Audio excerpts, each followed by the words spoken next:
Are we ready?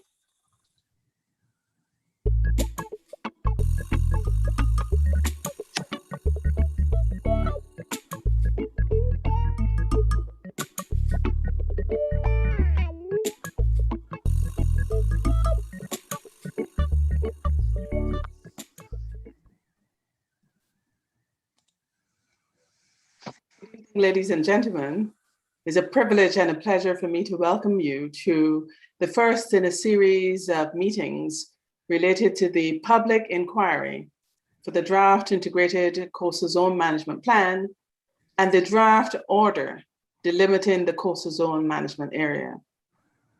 This, as I mentioned before, is a series of 8 meetings beginning today, which happens to be World Oceans Day.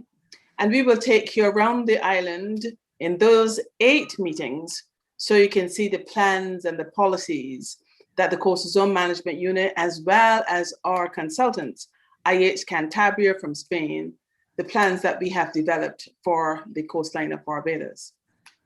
I wish to thank you for joining us here this evening, and I hope that we have a productive session and that you take this opportunity to voice your concerns and give us your comments on the plans and the coastal zone management area. At this time, I'd just like to introduce some of the members of our panel. Let me begin with introducing the chairman of the public inquiry, Dr. Yolanda Aline. Also with us is the director of the Coastal Zone Management Unit, Dr. Leo Brewster, our deputy director at the Coastal Zone Management Unit, Antonia Rowe, the project manager, Ricardo Arthur, the coastal information systems manager, Ramon Roach, our coastal planner, Fabian Hines, the marine biologist, Richard Suku, the technical officer, Shamari Cave. And representing the team from ICZM Cantabria is Raul Medina Santa Maria, Jonathan McHugh, Heather Barker, Renee Gibson, and Maria Marino. So at this point in time, my name is Alison Wiggins, and I'll be taking through the proceedings here this evening. I'd like to welcome Dr. Brewster, who will give us his introductory remarks. Thank you, Alison. I think that what we need to consider here is the fact that this is a new approach to integrated coastal zone management, and I want to welcome everybody for coming to participate in this process. I think that there are several new findings that we have discovered along the 8 years that we've been working as part of the Coastal Risk Assessment and Management Program, the CRAMP. And there are new insightful developments that are going to be presented this evening by both the personnel from ICZM Cantabria, which I think that everyone will find surprising, interesting, and informative. I do hope that we get active correspondence through the chat group in terms of questions and queries, etc. And I hope everyone will send their written contributions and comments to the office so that any concerns that are going to be raised, both here as well as written concerns, can be recorded and presented in the future as part of the consultative process. Thanks again. Thank you, Dr. Brewster. Let's have the opening remarks from the chairman of the public inquiry, Dr. Yolanda Aline. Dr. Aline? Thank you. Thank you very much, Alison. And good evening to everyone.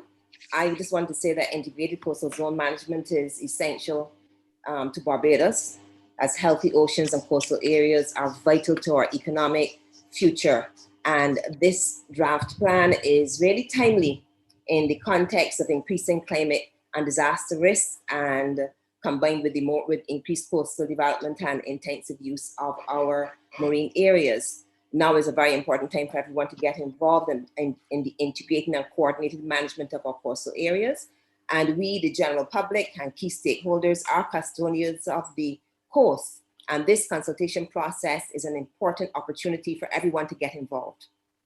I hope that some of you or many of you had a chance to read the draft plan, but in any case, I wish us this evening to listen carefully to some of the proposed policy tools and guidelines that are aimed to help us to manage our coastlines better, and that we can make meaningful feedback to support or improve or give alternative options as to how we can move forward to strengthen our coastal areas management. I encourage those who participate to take notes and to gather their thoughts, and so that we can have a productive discussion, which is focused this evening on sub-area 1 in the Coastal Zone Management Plan. So thank you very much for joining us. Thank you very much, Dr. Aline. At this point in time, I'd like to say you can start sending your questions, your written questions, using the question and answer feature at the bottom of your screen. Please start sending them in so that when we get ready for the question and answer session, we will have a wide variety of questions that we can answer. And as Dr. Aline said, and I like to reiterate, we hope that this is a productive session here this evening. At this point in time, let me again introduce Dr. Brewster, who's going to give you a preamble, an introduction to the plan in itself. Dr. Brewster.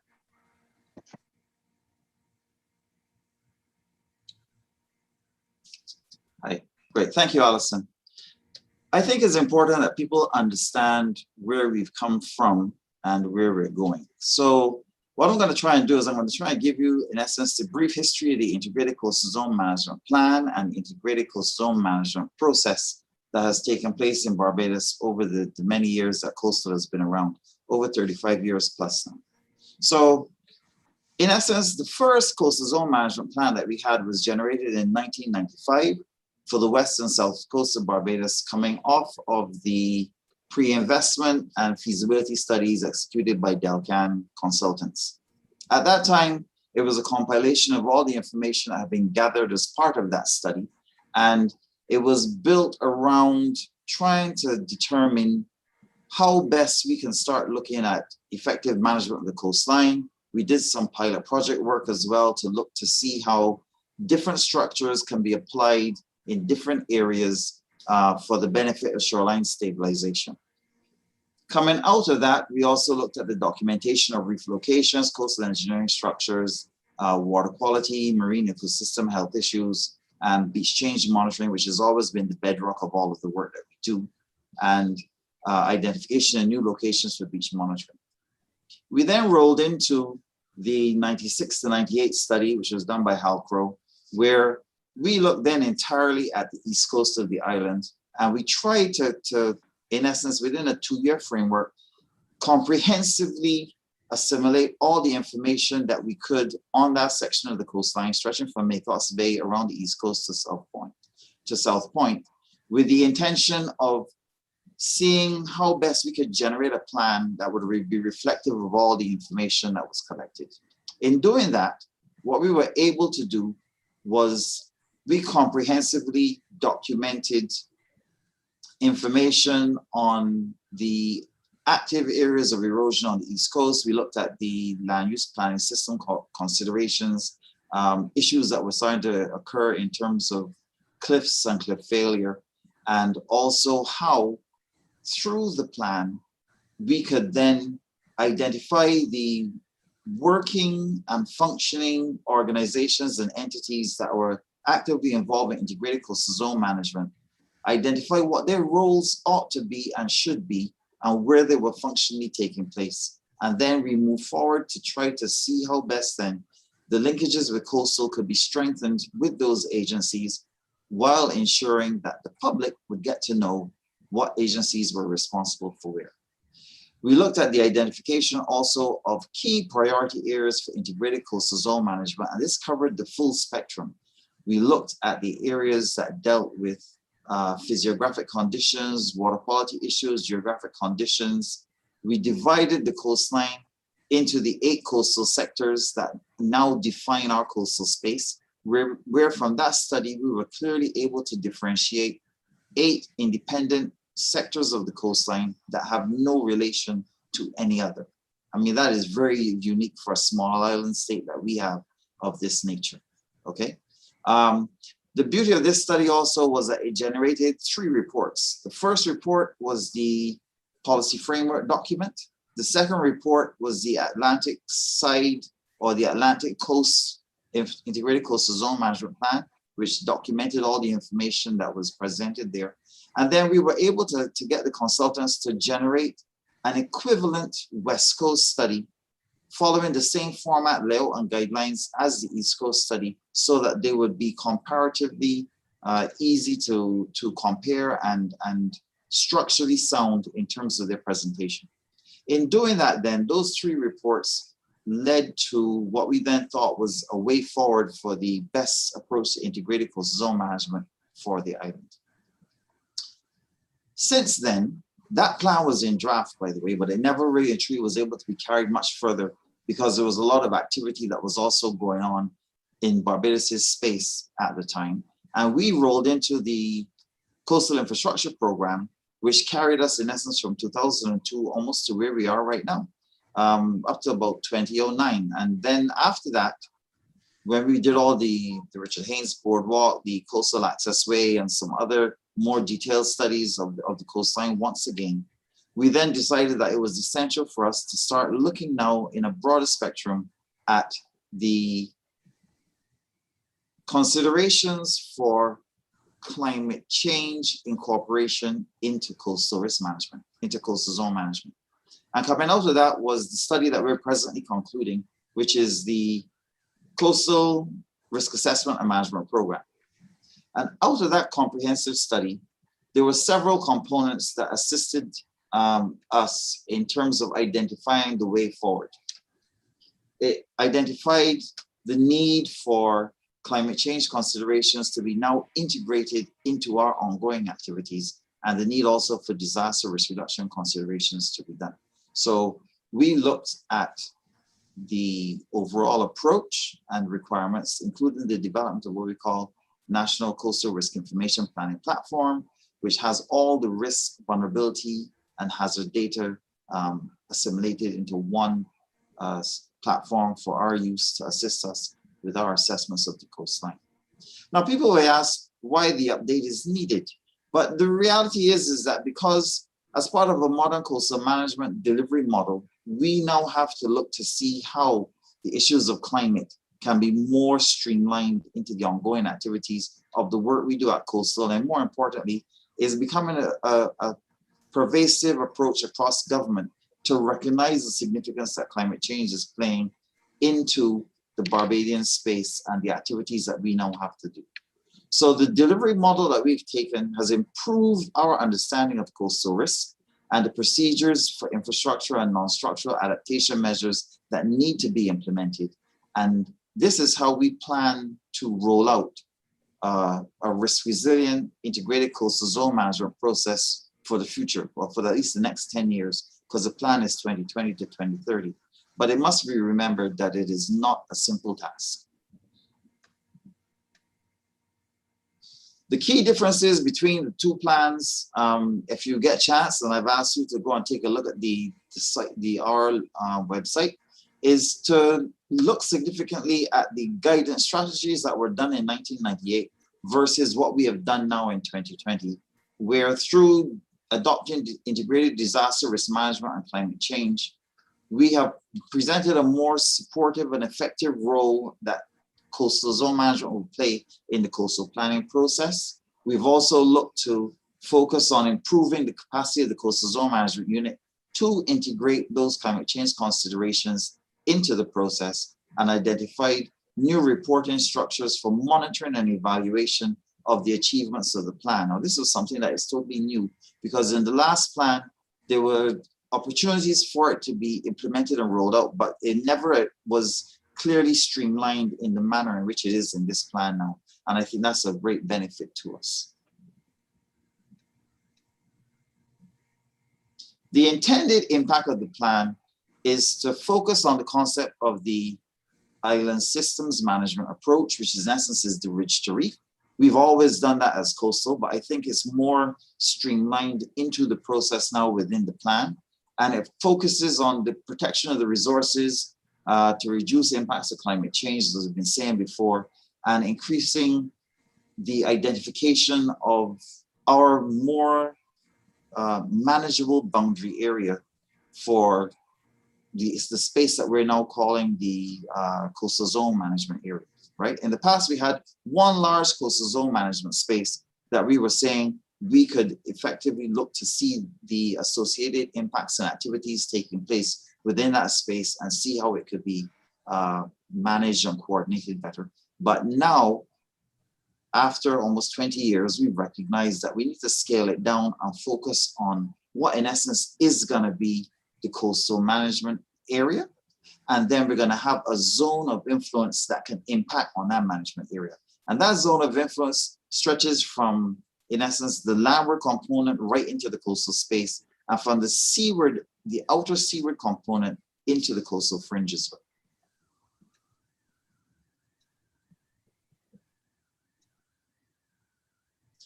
Now, some people may think that, oh, this sounds like a lot of work and that the document is going to be highly technical, but we've written the document in such a manner that it is non-technical by nature. It's supposed to encourage people to read and try and investigate their own coastal space and the impacts that it has across the island generally in terms of other aspects that we speak to hazards with. And some people may be wondering why we're doing it, but in essence, when you look at the cost of doing nothing, you have to look at the concerns that have to be considered for the level of investment in coastal infrastructure along the coastline and the significant role that it plays in our foreign exchange earnings. In addition, you have to look at the concerns that will be constantly arising now of potential inundation areas, not only from storm surge during times of hurricanes, etc., but more importantly, when we have terrestrial flooding from inland runoff, okay?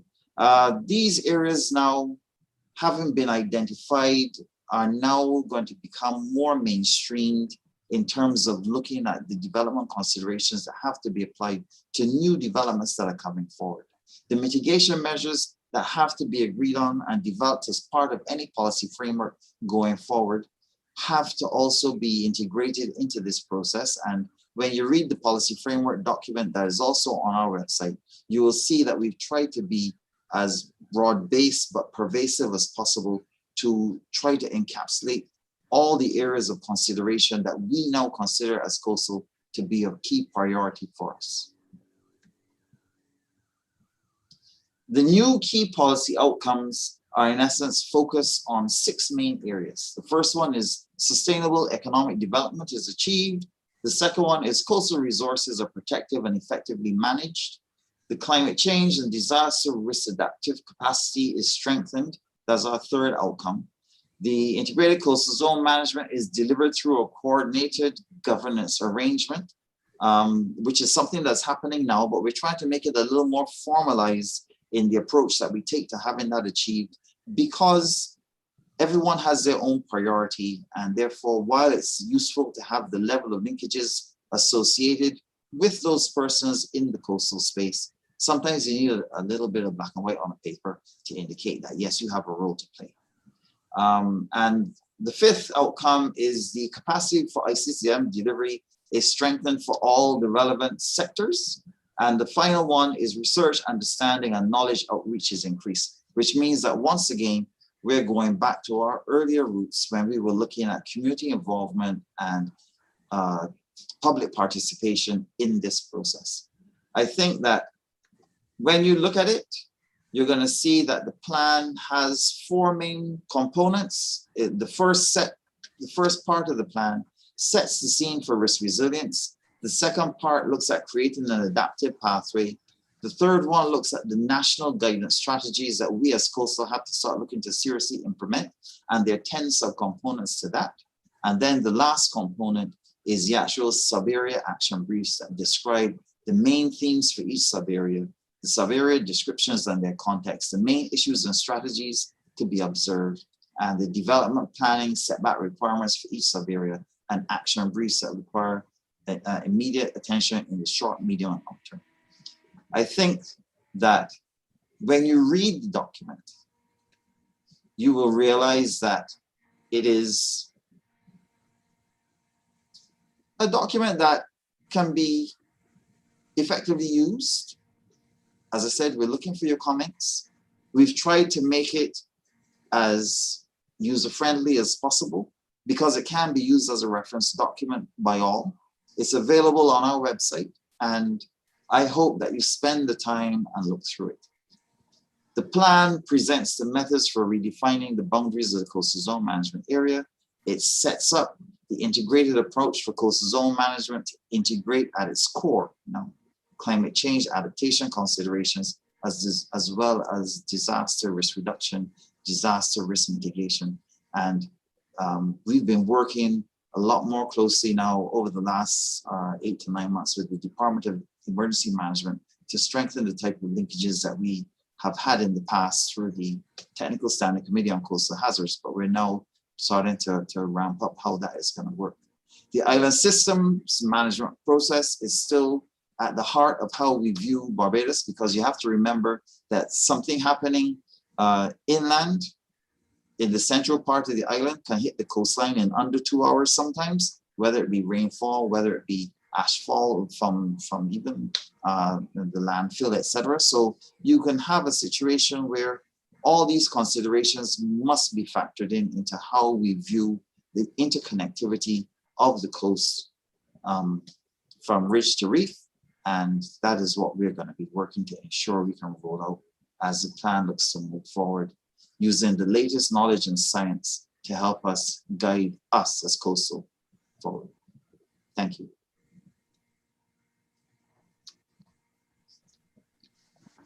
Very much, Dr. Brewster. So far, I'm looking at the question and answer button. I haven't seen any questions as yet, but I'm sure that many of you will have plenty of questions as we go through the presentation.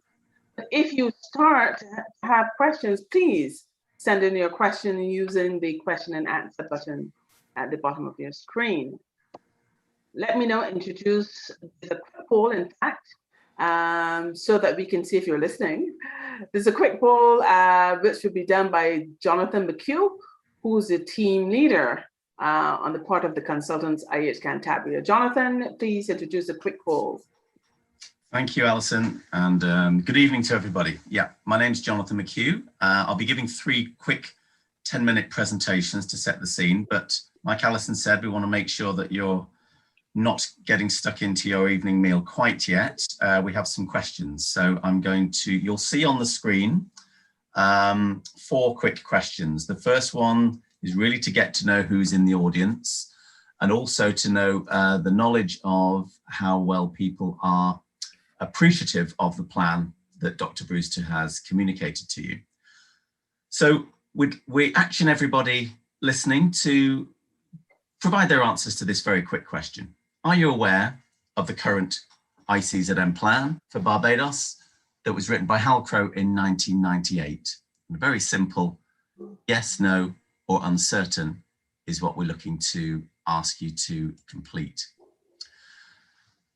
This will give us an idea of the knowledge that the audience currently have, and the results will, I think they'll be presented in front of us once some of the results come through. So we'll just give you about 10-15 seconds to answer that one. And I'm pretty sure the results are coming up. So we're pleased to say that 75% of you are at least aware of the Hal Crowe plan. Excellent. That's a great start. Our next question is very much focused on who, have you reviewed the latest 2020 plan? 3 simple questions, 3 simple answers. I don't know about it. I know of it, but I've not reviewed it. And thirdly, I've reviewed it in some detail. As Dr. Brewster said, it's on the website. So we're looking to get an idea of how far people are aware of the latest revised plan that I will be presenting in the next few presentations. So give us your views on that. The good news is we have 75% of you that are at least aware of the previous plan. It will be good to get a rough idea as to the percentage of people who are appreciative of this revised plan that we are presenting to you. So in about 10 seconds, we'll collate those findings and present them back on the screen.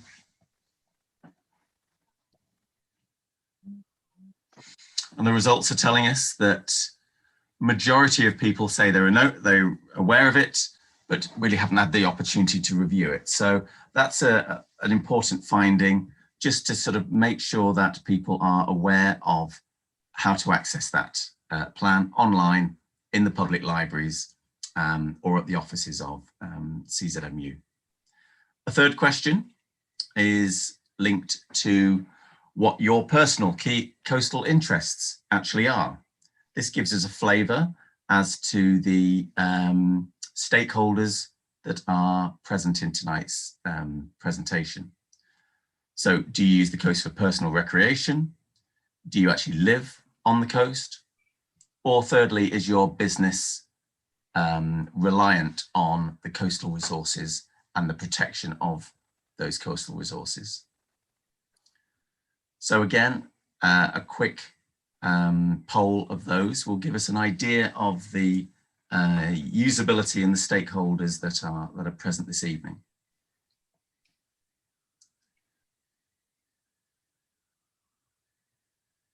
So we'll give it another 5 or 10 seconds, and then the team will come up with the results.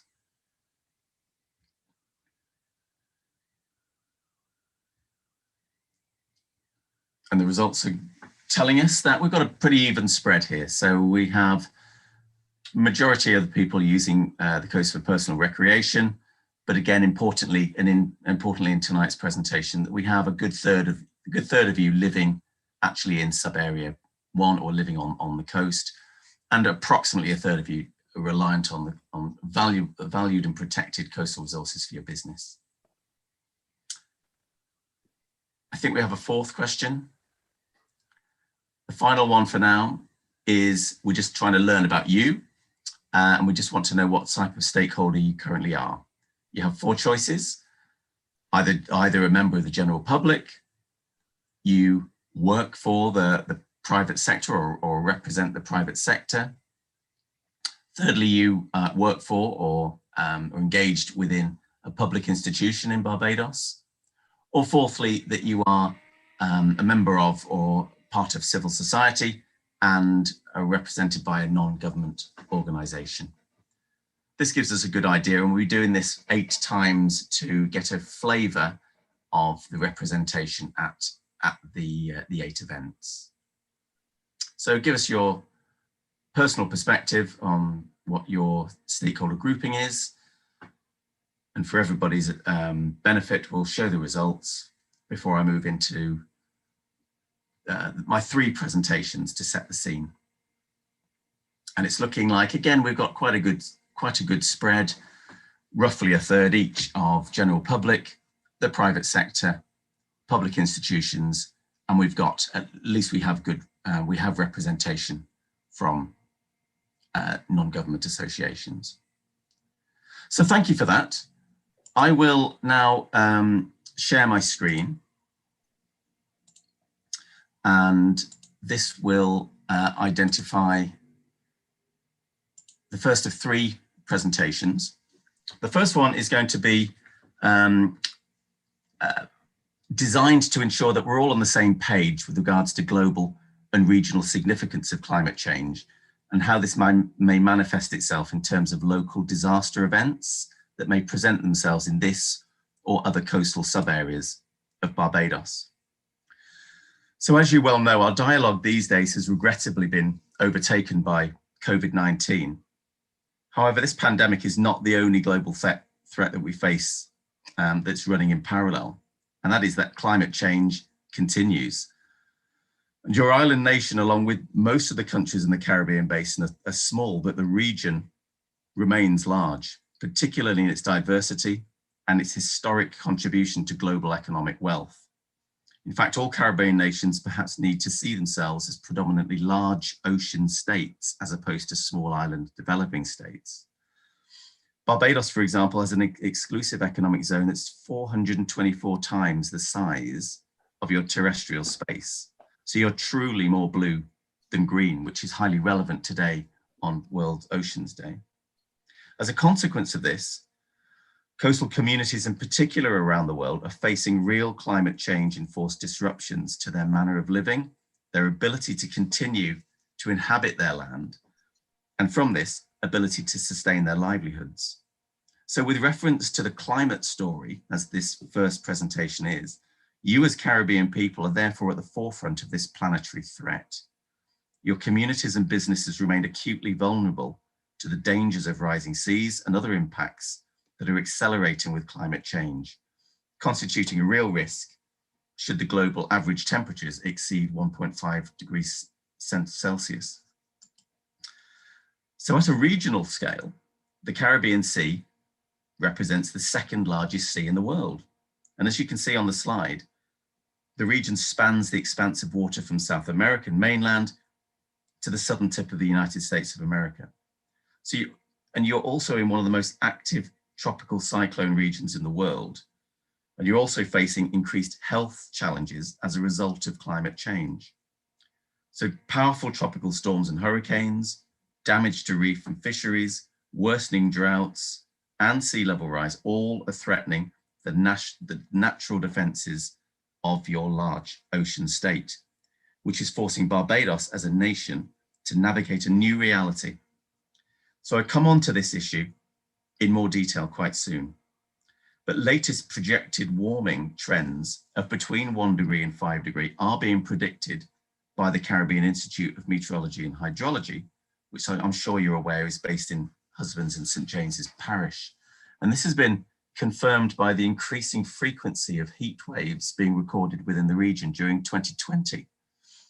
This tells us that the expectation is now for a very rapid upward trend in extreme temperatures, heat waves, and up to 30% of less rainfall by 2100. In fact, latest predictions from NOAA are suggesting that the 2021 hurricane season is to be above normal, with about between 6 and 10 hurricanes and 3 to 5 major hurricanes predicted. And in addition, and linked to these climate factors, scientists are also prompted to state that dengue fever and other mosquito-borne illnesses may increase as climate change worsens. And it's known that Barbados has been experiencing these health risks at first hand. So for Barbados, as well as other Caribbean nations, a common challenge being faced relates to the need to safeguard not only people, but also their national critical infrastructure. So to this end, the economic functioning of the region is at risk. For example, there are 129 airports and airstrips that service commercial airlines, transporting yourselves efficiently and effectively around the region. There are 172 seaports, each containing ports, jetties, and wharfs that help to distribute commodities and goods that are held within container terminals. And there are also 131 energy facilities in place in the region, such as power plants and oil facilities. But with specific reference to Barbados, much of its critical infrastructure is located within the coastal zone, though their spatial footprint remains relatively small. Grantley Adams International Airport, the land cover, for example, extends to nearly 1.2 square kilometers, whereas the Port of Barbados is approximately 0.7 square kilometers, with other energy facilities sort of covering far less space. But there's incessant pressure globally to continue with a business as usual state of affairs, meaning that all built assets, whether they're critical or not, should be defended from flood risk, for example. However, everything cannot be protected by the adoption of hard engineering solutions. The cost of this globally will be astronomical. In fact, in 2018, the Intergovernmental Panel on Climate Change estimated that global adaptation costs would be around 2.4 trillion US dollars per year. And a more recent report in December last year by the Global Finance Markets Association increased that estimate to 3 or 5 trillion US dollars per year. In fact, the adaptation cost of all developing countries is currently estimated at 70 billion US dollars per year. And that's expected to reach even up to 300 billion US dollars a year by the end of the decade in 2030.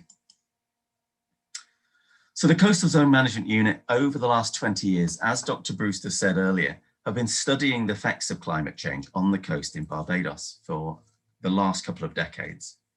Their work has concluded that a series of key climate-related risks that must be managed in an integrated manner if any ICZM strategy or plan is to be effective and successful.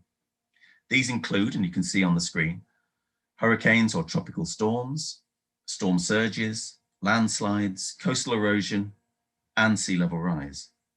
In addition, the risk is, although the risk is deemed very low, tsunami wave inundation should also be embraced as a possible high impact, although low frequency hazard along the coast.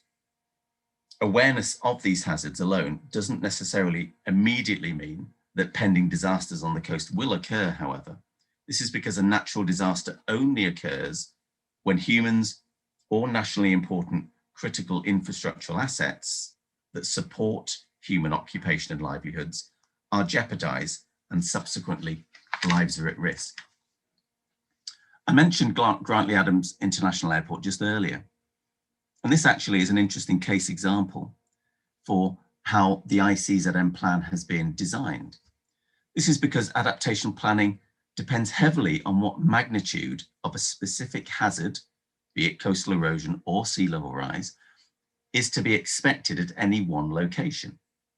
For example, if we consider sea level rise scenarios for 0.5 meters and 2 meters, there is actually only a potential issue if the topography of the land is low-lying and hence cannot prevent flood inundation.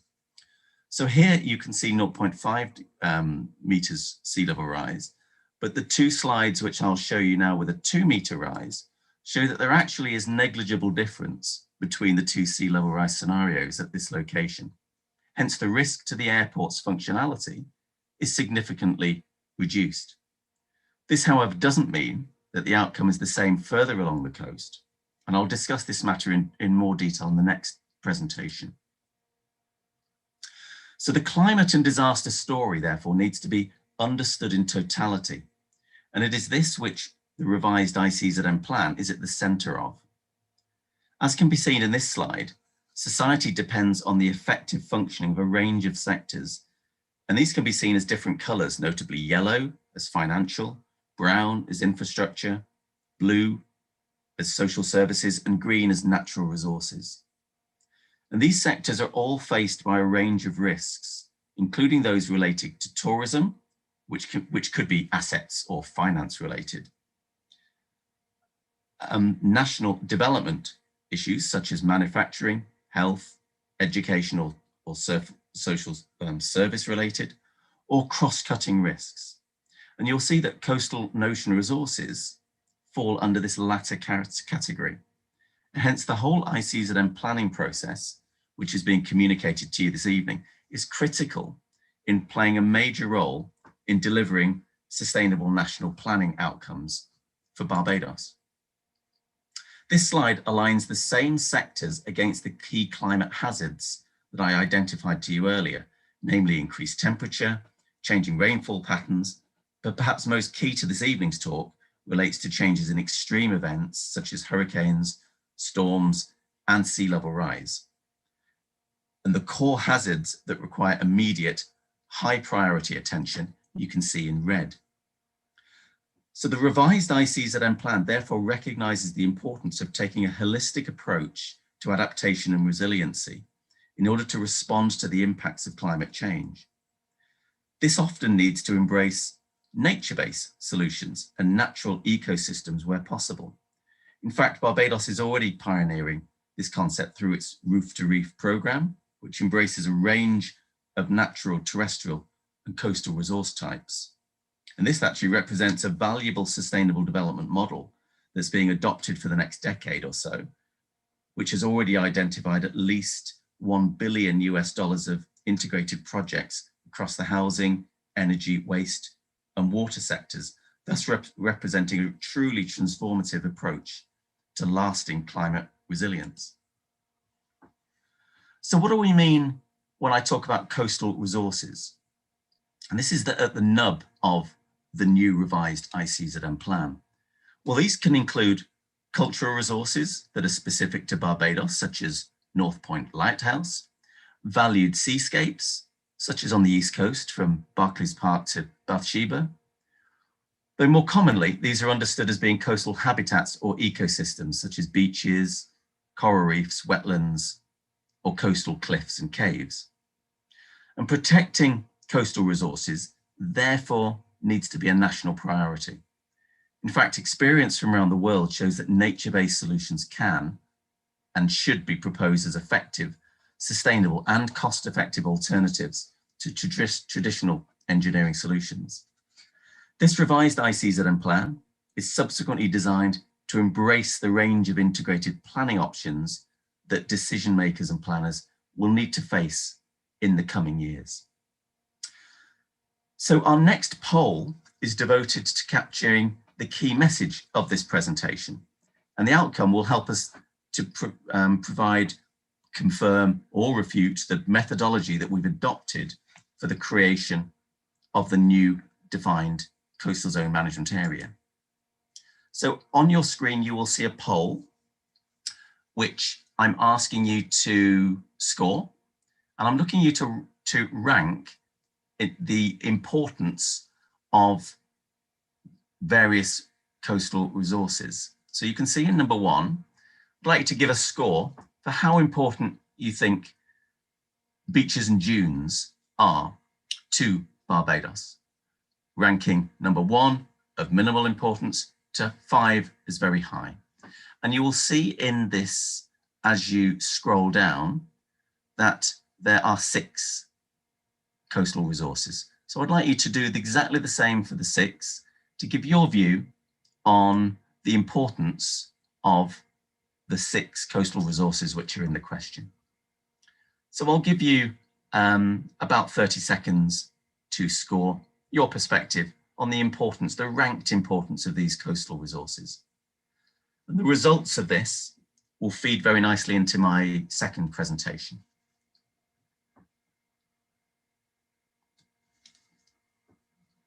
So we'll give you about 20 or 30 seconds, and then I'll ask the very good support team to present the results so that we can see initially the scores. So I'm very pleased to hear that we are dealing with very high, very important scores for beaches and dunes, 93%. For coastal cliffs and caves, again, the importance is raised up to 71%. 79% for wetlands, swamps and ponds. 100% score for coral reefs. Cultural resources gets a bit of a mix, but essentially they are deemed to be of great importance, ranging from 43% to 57%. And geological formations, including landscapes, seascapes, are again scoring 71%. So the importance of what you've just done there is actually very valuable to lead in to my second presentation, just for the next 10 to 12 minutes, because I'll be building on the findings of that. It presents the findings of the previous presentation and the poll question finding to demonstrate the approach that we've adopted towards revising the boundaries of the coastal zone management area. It also provides an overview for you as to how new and innovative setback classifications are being proposed. And as Dr. Brewster said, the technical details of this, sadly, we do not have time to go into, but they are presented in good detail within volume 2 of the ICZM plan in parts A2 for the coastal zone management area and part C3 with regard to setbacks.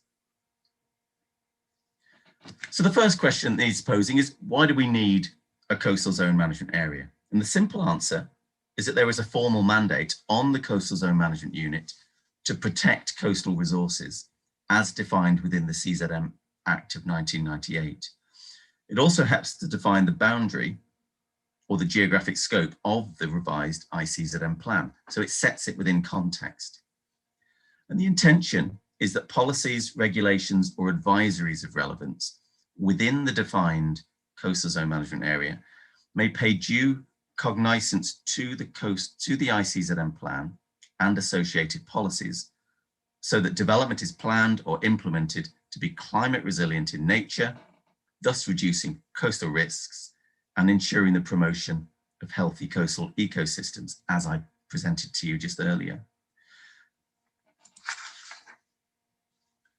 The coastal zone management area is basically where human activities can directly impact upon coastal resources, or where land is exposed directly to known coastal hazards. It's the area where all relevant coastal resources apply, plus those socioeconomic activities that may have an impact on coastal resource health, status, or integrity. In addition to the Coastal Zone Management Act of 1998, the more recent Planning and Development Act of 2019 states that new development proposals that are identified within this coastal zone management area shall have regard to the provisions and guidelines set in the ICZM plan. That means that the Coastal Zone Management Unit will be acting in an advisory capacity to all statutory authorities on all relevant policies, regulations, and advisories that may apply within this area.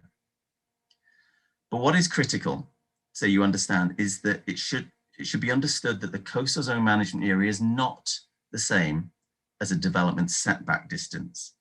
And this difference will be explained a little later in this presentation. So the recent poll that you just undertook demonstrated that a range of coastal resources need to be considered to help determine the spatial extent of the coastal zone management area. There isn't one that stands out, they're all of national value.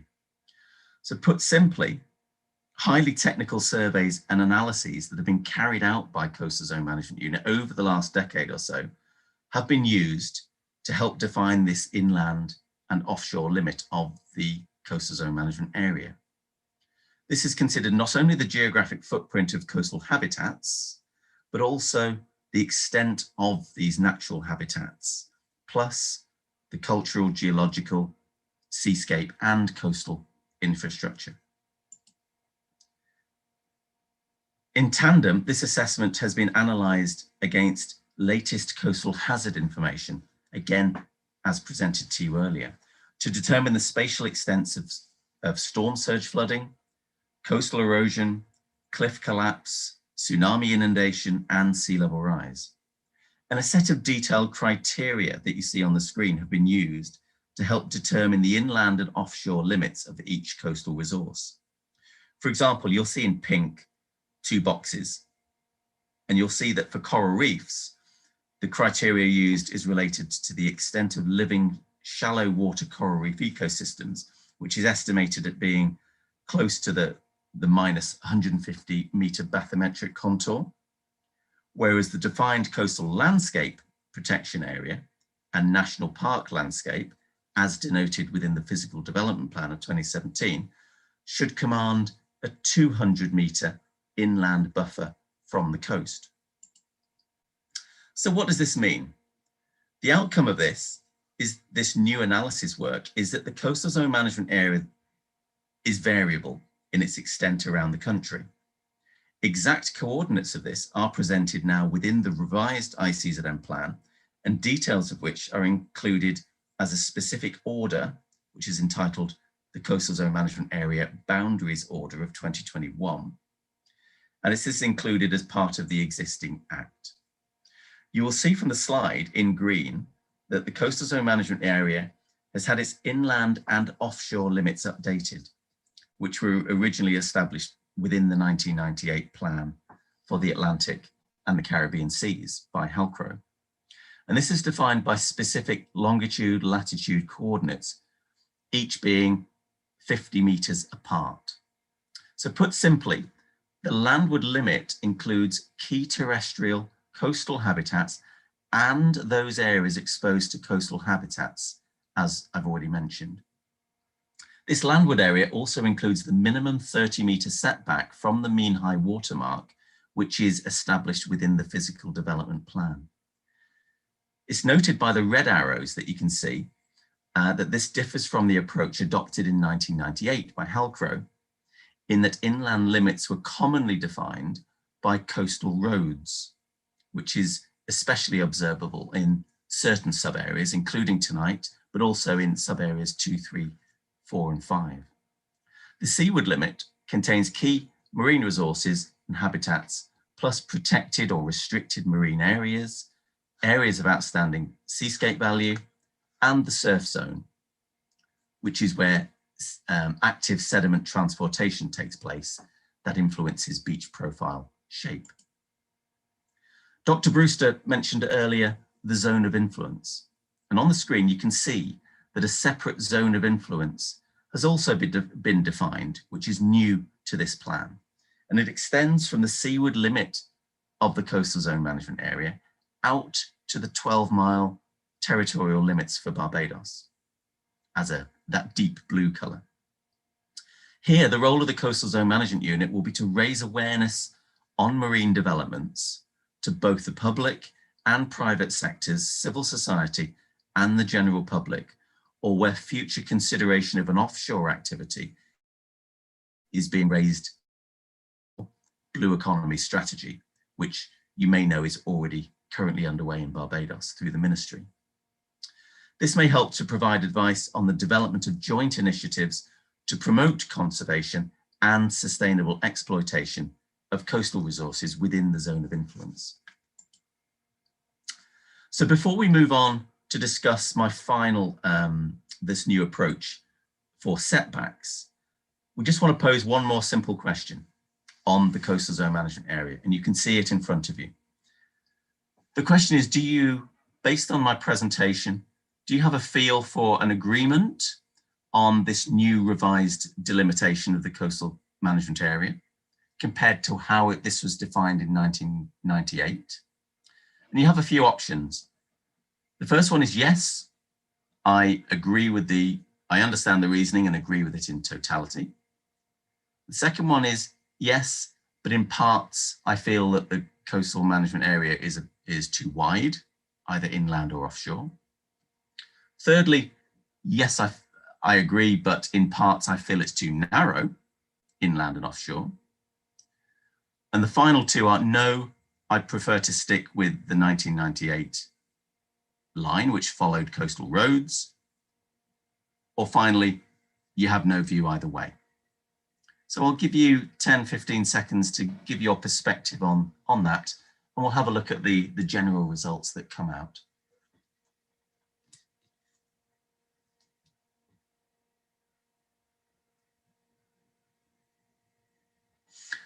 So our general feel from tonight's audience is that we've got a 50% of you are in agreement with that.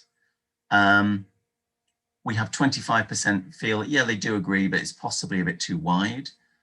And then 13% either don't really have a view or believe it's possibly too narrow. I think what we'll be doing is we'll be compiling all these results at the end of the 8 presentations by the end of this month. But I think that's an interesting finding to move forward. Now I just want to quickly go over how the revised ICZM plan is to use the coastal zone management area to improve climate resilience into development planning through the use of planning setbacks. Why is this needed? Well, setting restrictions to improve climate compatible physical development within the coastal zone management area is an essential tool to better safeguard coastal resources, be it turtle nesting sites, to minimize inappropriate development within high or very high coastal risk areas. Based on improved knowledge and understanding, new major development proposals spatially located within the coastal zone management area should be designed to be cognizant of these climate change implications in the mid and long term. So setbacks are a key tool used regularly by coastal planners globally.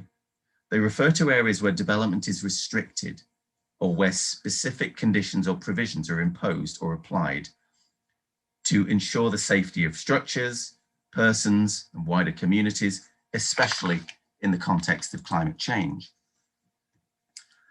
And in Barbados, setback policies are not new, though historically, linear distances selected were often not technically justified due to a poor understanding of climate-related impacts. The Physical Development Plan of 2017, for example, established a coastal setback of 30 metres from the high water mark. And reference to setbacks is included within the new Planning and Development Act of 2019.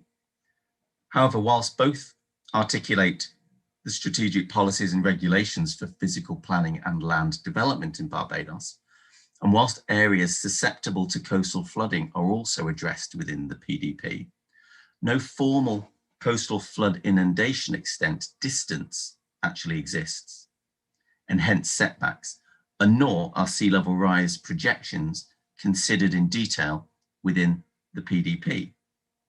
Consequently, the currently defined 30-metre distance is somewhat arbitrary. And this is why the revised ICZM plan and associated maps, which I'll briefly show you in my next presentation, represent a new way forward to better guide development planning for Barbados within its new coastal zone management area.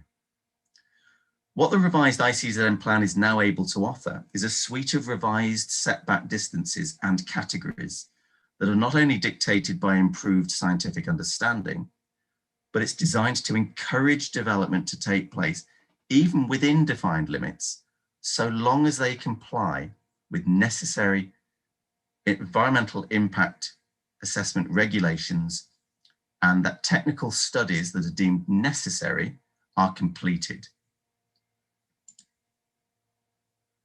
So regarding setback, a new approach is hereby proposed within the revised ICZM plan. Basically, you'll see a series of different policy types are being proposed depending on spatial topography, conservation or landscape value, and the level of coastal risk that's known for a specific location. So specific points to note with regard to these setbacks are as follows. Firstly, they only apply to new constructions or developments planned after the approval of this revised ICZM plan. Secondly, they cannot be retroactively enforced for existing developments, which is an important point to note. Thirdly, they can only apply to major developments defined by the PDP 2017. In general, all new or expanded major developments shall be located landward of flood inundation setback limits. And fourthly, it's important to realize that even in the case of major developments, their construction can still take place within the defined setback limit, so long as the developer carries out satisfactory studies and have delivered and have accepted a sufficient EIA and appropriate mitigation plan. This includes the need for developers to consider flooding or erosion hazards that are already produced by the Coastal Zone Management Unit and included within the NCRIP system. And from this, to define robust and effective risk reduction measures into their designs. So what do these setbacks look like in reality? Well, you can see on the screen that for an example cliffed coastal area, they include the following possibilities. Firstly, in orange, the minimum 30-metre setback as defined by the PDP remains for everywhere within the defined coastal zone management area. This minimum distance may then be enhanced subject to the hazards or the resource protection needs of a specific location. And this extra distance will be determined by separate technical analyses. And this could include the following. You'll see in blue, a cliff collapse setback area. And this is variable and is classified into 7 setback categories according to cliff type, as set by a very thorough piece of work done by Golder Associates in 2017. And this can range, as you can see on the screen, from 18 to 65 meters in extra setback distance. Thirdly, you will see a landscape setback, which is the yellow area. And again, this is variable, and this can extend between 100 meters in rural areas to 200 meters in actually defined landscape protection areas set within the PDP. For a low-lying urban coastal area, setbacks are proposed to include the following. As above, the minimum 30-meter setback that you can see in red remains as per the PDP, and that remains for all areas within the coastal zone management area. And again, this minimum distance may then be enhanced subject to hazards, resource protection needs, and this extra distance will be determined by separate technical analysis, which can include, as you can see in blue, a flood inundation setback, which again is variable, and this includes latest modeling work to determine storm surge flooding inundation to a 1 in 100 return period, plus indicative tsunami flood inundation extents. You'll see what is new to this plan in addition is the yellow zone, and the yellow zone is what's called the climate change adaptation setback, which is at the forefront of this plan because it's embracing a new variable distance that considers the latest IPCC sea level rise projections for Barbados. So with those in mind, my final presentation builds on the first two, but focuses specifically on the features of Subarea 1. And this will be coupled with a brief description of the various maps that have been produced for each of the sub-areas. As you may know, today's presentation is one of 8 being run for separate sub-areas as originally defined within the plan. And the 8 areas embrace 5 on the Atlantic coast and 3 on the Caribbean coast. With regard to sub-area 1, South Point to Kitridge Point, this covers the southeast coast of Barbados and comprises lengths of cliff top with existing settlements that over recent years are becoming increasingly subdivided with low levels of occupancy. This is an extensive and commercially undeveloped urban land reserve that is also an important recreational area. The nearshore environment is dominated by the presence of Cobbler's Reef. It also commands high landscape value. And beach and cliff erosion, for example, at Crane Beach, are the most significant natural hazard experienced within this sub-area. Recent observations here include development challenges that are linked to the protection of the Chancery Lane Lagoon system, beach access issues relating to the new Wyndham Grant Resort at Sam Lord's Castle, sargassum swarms, and ongoing beach change at Crane Beach. This slide briefly shows you the legend or the key that has been produced for all of the description related maps that are presented in Part D of the ICZM Plan. And you can see that these maps only show environmental features, natural or restricted areas, coastal classifications, in other words, whether the coast is eroding, whether it's accreting or whether it's stable, and any associated flood-related hazards that are falling within the defined coastal zone management area. So as Dr. Brewster said, we're trying to make these maps as easy to interpret and understand as possible. I shall be moving quickly from south to east during the next 10 slides. And we can see in this particular side, in the southern part, from South Point Lighthouse to Ananias Point, that coastal cliffs are experiencing a degree of moderate failure. There are 2 turtle nesting areas that are also known in this stretch. When you move further east from Ananias Point towards Silver Sands, the lower land to the Round Rock area is a naturally eroding section that is and will be exposed to storm surge events, including sea level rise. From Round Rock to Inchmarlow Point, the low elevation coastal cliffs reappear again. And these are being monitored and they are reported to experience moderate failure modes. A degree of storm surge inundation is also predicted in this stretch. As a consequence of these features, and with regard to setback policies, we can see in this part of the sub-area 1 that there are recommendations for landscape setback up to the limit of the coastal zone management area, though with separate setbacks for cliff collapse from South Point Lighthouse to Ananias Point and Round Rock to Inchmarlow.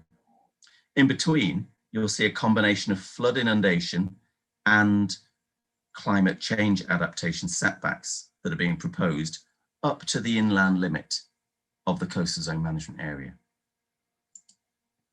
As we move on, here you'll see, moving in a northeast direction from Inchmarlow through to Chancery Lane, the coastline is essentially classified as being stable. It's a well-known wetland area with mangrove stands. There's one known turtle nesting area within this stretch. And the low elevation of this frontage results in the area reporting flood inundation, and hence a degree of future flood risk is protected within this particular stretch.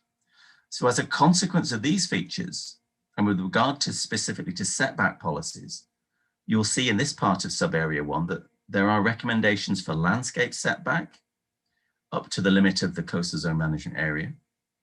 And the stretch proposes robust flood inundation setback policies, and for specific areas, climate change adaptation setbacks to be proposed up to the inland limit of the coastal zone management area.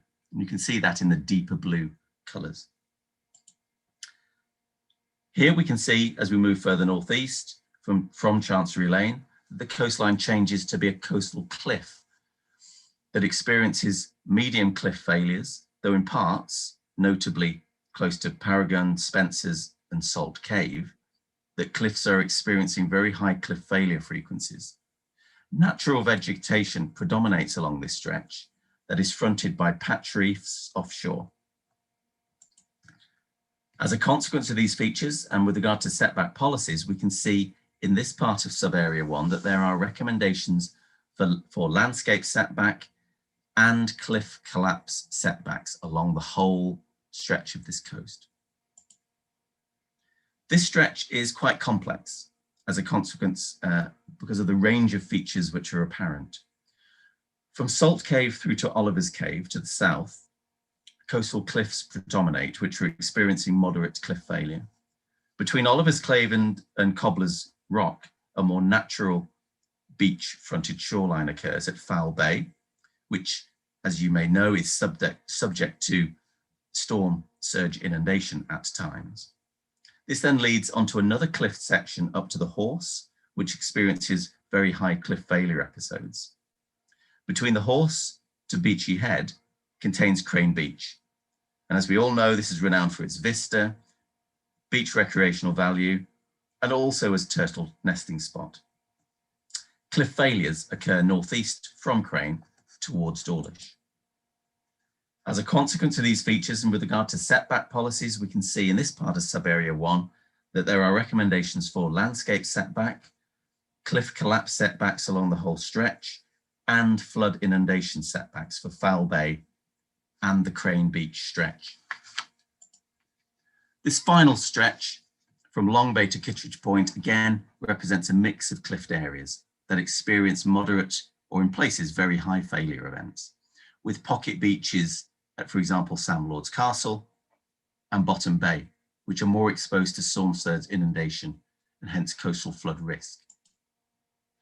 Finally, and as a consequence of these features, and with regard to setback policies, the predominant proposed policies along this stretch up to Kitridge Point are recommendations for landscape setback up to the limit of the coastal zone management area, cliff collapse setbacks along the whole stretch of the coast, and flood inundation setbacks for Sam Lord's Castle and the subsequent pocket bays further northeast, such as Bottom Bay. So that gives you a very quick review of the key features policies and features of Sub-Area 1. I'll lead into the final poll question before I pass back to Alison for the general question and answer session. And this is to get your perspective based on what you know of this sub-area to determine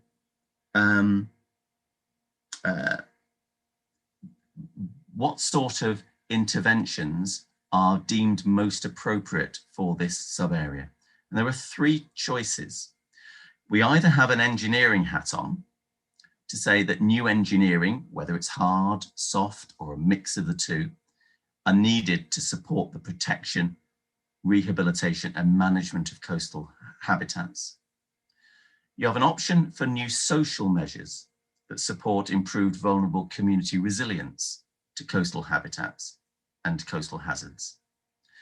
And then finally, whether you believe that this area will really warrant new economic measures to support local businesses, local fisherfolk, the improved sustainability of tourist beaches, and the local engagement and support to make marine area management work along this sub-area.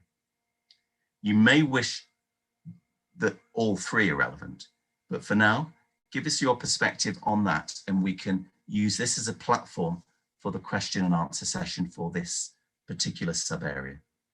So I'll give you 10 seconds just to give your view on that. And we'll look at the results that come through.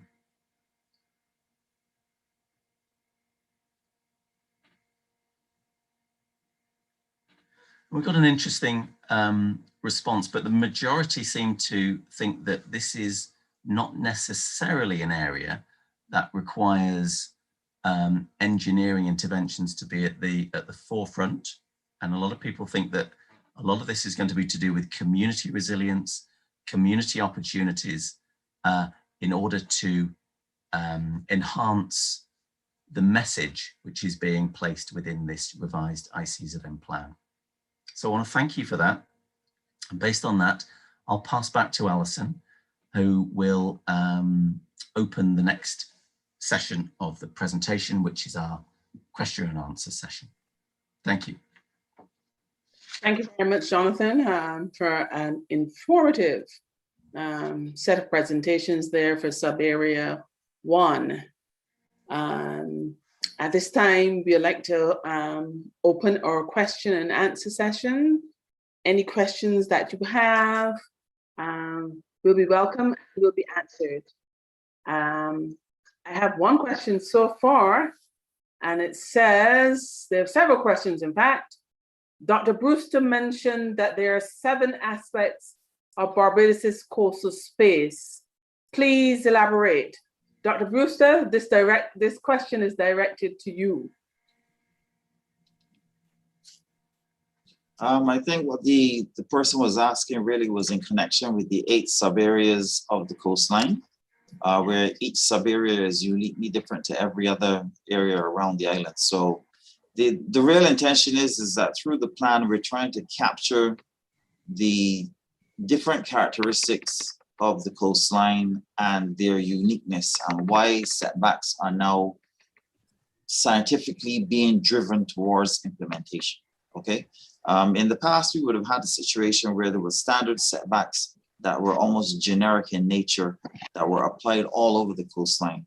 But because of changing developmental practices, we've had situations now where in the past on cliff tops, say we had single story or double story buildings, and now we're going into multiple story high rises, multi-story high rise complexes, and things like load bearing capacity become an important factor now for the cliff type that you're building on, which is why when Jonathan was showing those cliff top setbacks, they have specific distances based on the quality and caliber of the characteristics of the limestone material or the foundation material itself.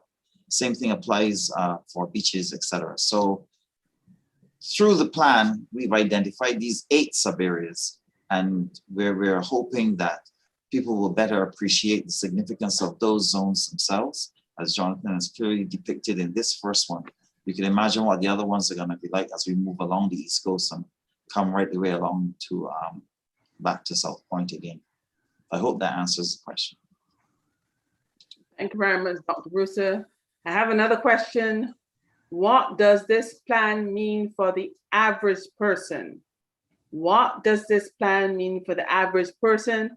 I guess the project manager can answer that. Ricardo, can you respond to this question?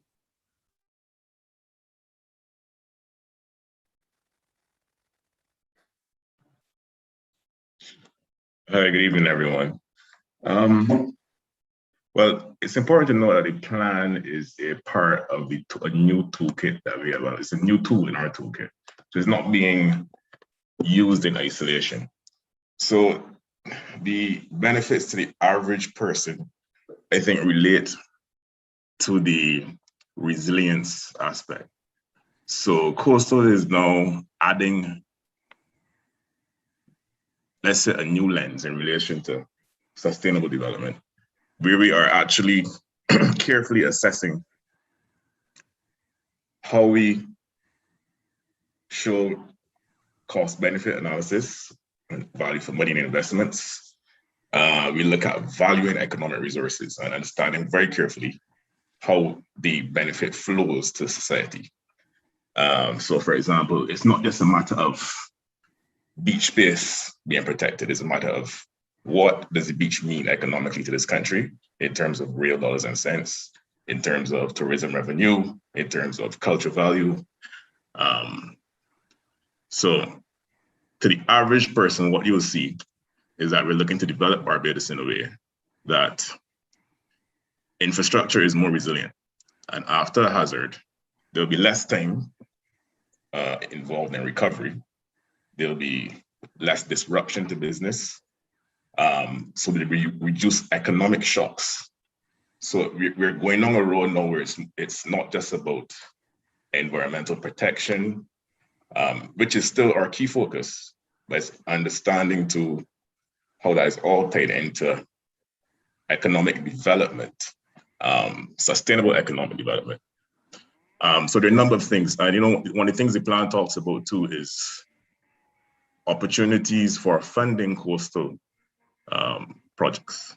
So we're looking at new models where we're looking at public-private partnerships, for example. So there's less demand on the treasury, more opportunities for the private sector to get involved. So there are a number of new initiatives which will significantly benefit the average person, specifically as it relates to economic benefits. Thank you very much, project manager. I hope that he would have answered your question. I have another question here. If someone owns a coastal cliff property with permission to develop, how does the cliff top setback affect me? If someone owns a cliff top property with permission to develop, how does the cliff top setback affect me? Perhaps the coastal planner Fabian can answer this question. Fabian? Hello, good evening, everyone. Good evening, Fabian. There's one key word there, a key term, permission to develop. It was mentioned before in the previous presentation that the plan can't necessarily be retroactively engaged.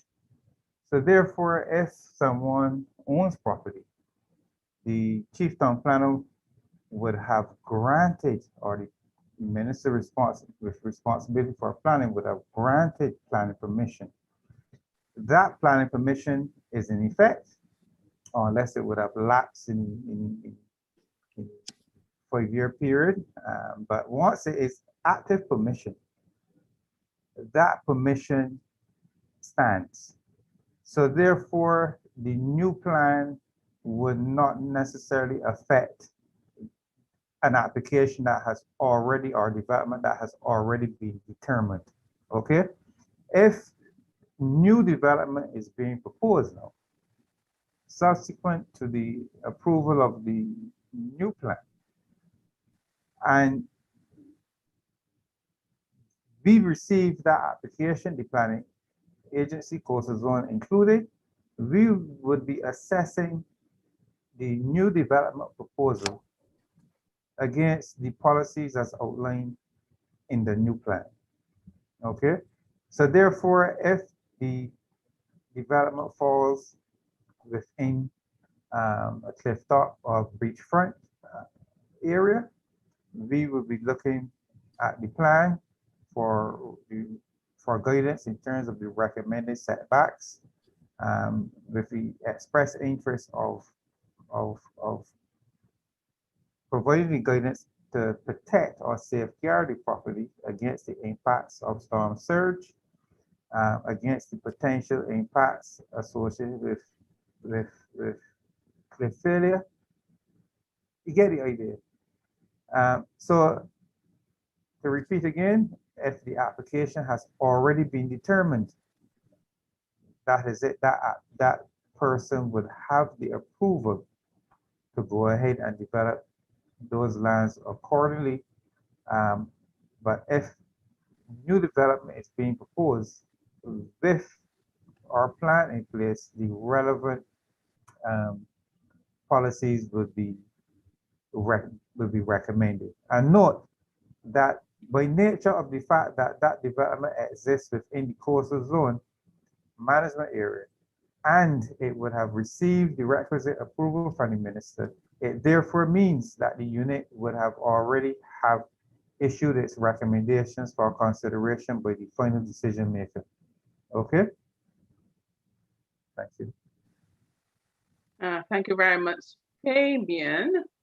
Another question which we have is, what is the actual, how do you define the inland limit of the coastal zone management area? What does that mean for existing structure and economic activity? Can anyone on the team answer that? Perhaps Jonathan, you can take this question for me. What does the inland limit for the coastal zone management area mean for existing structure and economic activity? Okay, thanks, Alison. The 1998 plan set the inland limit in a lot of places as the existing coastal road.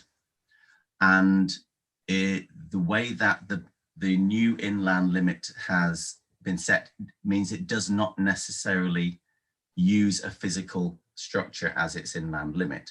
What it does mean, though, is that the inland limit will be defined by these new coordinates, and the coordinates will be linked to the updated ICZM plan, the Act. And so they will be set, but like I said in my presentation, they don't necessarily mean that they are, it's a setback limit. So what it means for existing structures is that it should remain, existing structures will stay the same, and future policies will need to pay due recognition to what is set within the plan.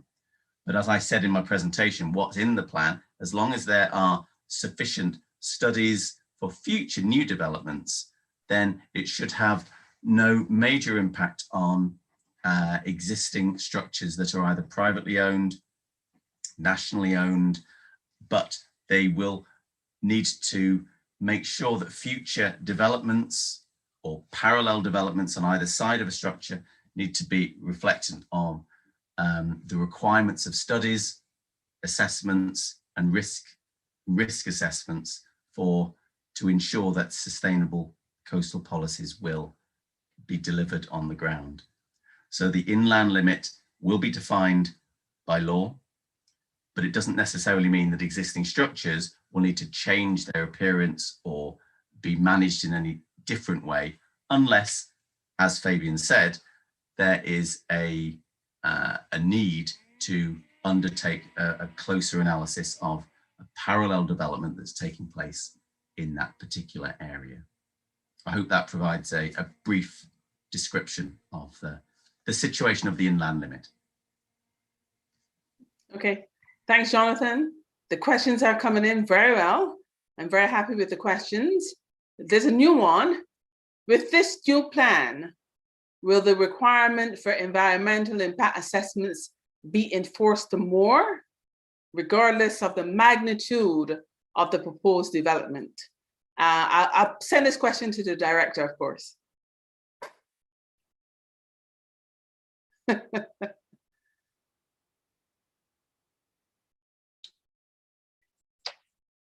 The process of the environmental impact assessment is something that is laid out within the physical development plan and within the Town Planning Act. Okay, so we normally adhere to the requirements for EIAs as part of any coastal application, both dependent on size and dependent on the type of potential impact it's going to have on any coastal space. I think, therefore, that the level of application of those EIAs will continue. I think what also has to be realized is that when it is required for an environmental impact assessment to be done for a coastal space, it isn't done because the Coastal Zone Management Unit is trying to be difficult. I think it's two things. It allows the developer to get a better appreciation of the environment that he's going to be developing and operating in. It also gives him an understanding as to the coastal processes that go on within the space that can affect him both in the short and long term, and the ecosystems that are around that can be impacted on, which we are looking to protect and conserve as best as possible. In addition to that, it provides us as the Coastal Zone Management Unit with a better appreciation as to the coastal space directly, which therefore means that whether it be terrestrial based, if it's a large development, like a major hotel complex with inland application on golf courses, or whether it's a coastal application with offshore coastal engineering work, say. It also allows us to get a deeper understanding as to what is going to be taking place within the space, and allows us to go and do some independent ground truthing of the work that has been done. Because we get a lot of applications that are cut and paste. And really and truly, those sort of things can't fly with us. As I said, we are science-led.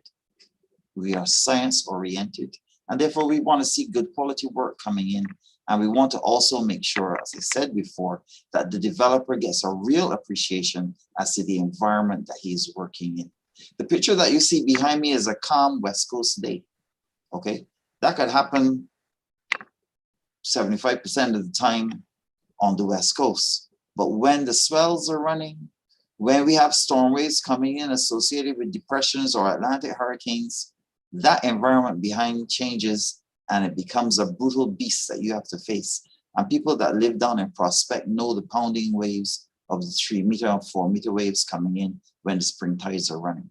So it isn't anything to be taken lightly.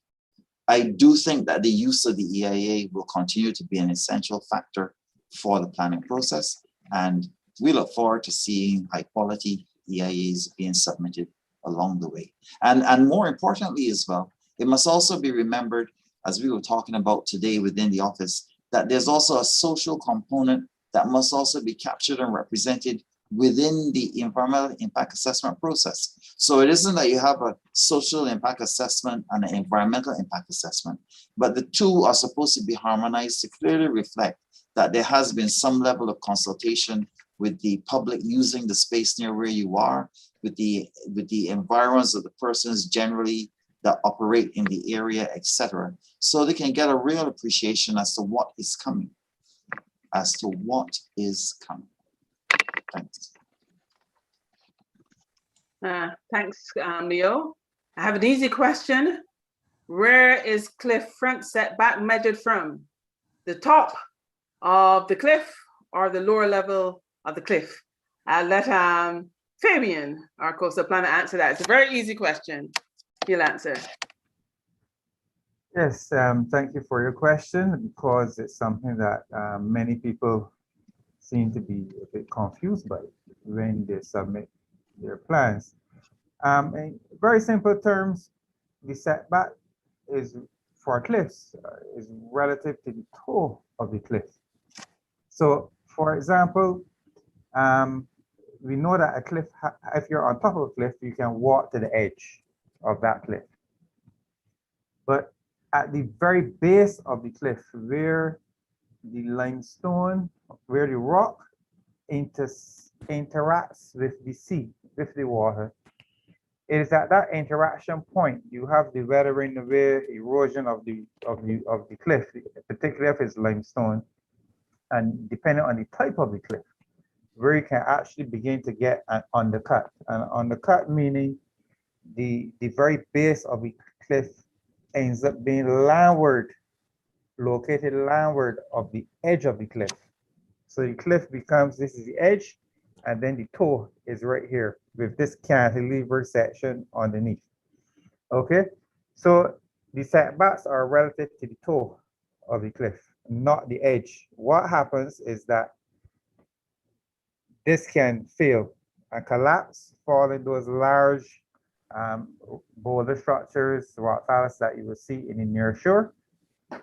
So from a matter of safety of the landowners, the setbacks are relative to the toe, because we know, and the public generally sees these failed section of cliffs, and you see, they can become quite scenic. But we know the risks, so the setbacks are from the toe of the cliff. Thank you very much, Fabian. Another question is, go Hi, ahead. Alison, sorry, I just wanted to add to that. So under the CRMP, for the first thing, what Fabian just talked about in terms of the undercut, they use drones with radar to actually measure the undercut accurately. So we now know exactly where the undercut is. In addition to that, they use boreholes to assess the strength of the rock. So whereas in the old plan, there was a setback, which was based on a assessment of potential weathering. Going forward, there's no accurate measurement of the undercut, which you can appreciate. It's difficult to measure when you have waves beating against the cliff. The drones allow that accurate measurement, and then there's actual compressive strength of the cliff, the rock type. So the setback is now based on a number of zones which consider engineering analysis of the actual rock. So it's a big difference. The science has improved, and I just think it was important to know that. Thank you very much, Ricardo. Another question that we have is, I'm not sure Coastal is responsible for this, but did your plan take into consideration the vulnerable species nesting or living along the coastline? For example, along Sub-Area 1 is a small tropic bird nesting colony, and in other sub-areas we have endangered reptile, the nesting site of vulnerable species, etc. Jonathan, you can answer this question for me, please. Yeah, sure. It's a very good question. It's the difference between an ICZM plan and a sort of detailed habitat plan is that unfortunately it does not go into specific details such as that. However, the strong emphasis on understanding coastal resources and coastal habitats allowed the degree of like a multi-criteria assessment to be used to determine the policies which are going to be set.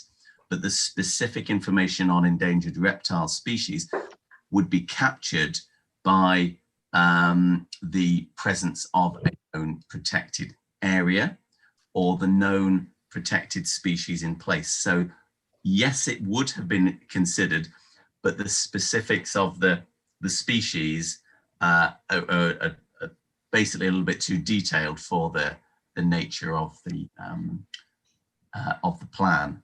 But any information that would have been available through specific reptile or detailed floral or faunal surveys from EIAs would have been reviewed and would have been considered in the final judgment for a policy.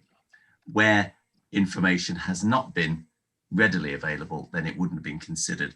But hopefully by capturing the awareness of the coastal habitat in place gives a degree of comfort that that particular detail was taken into consideration.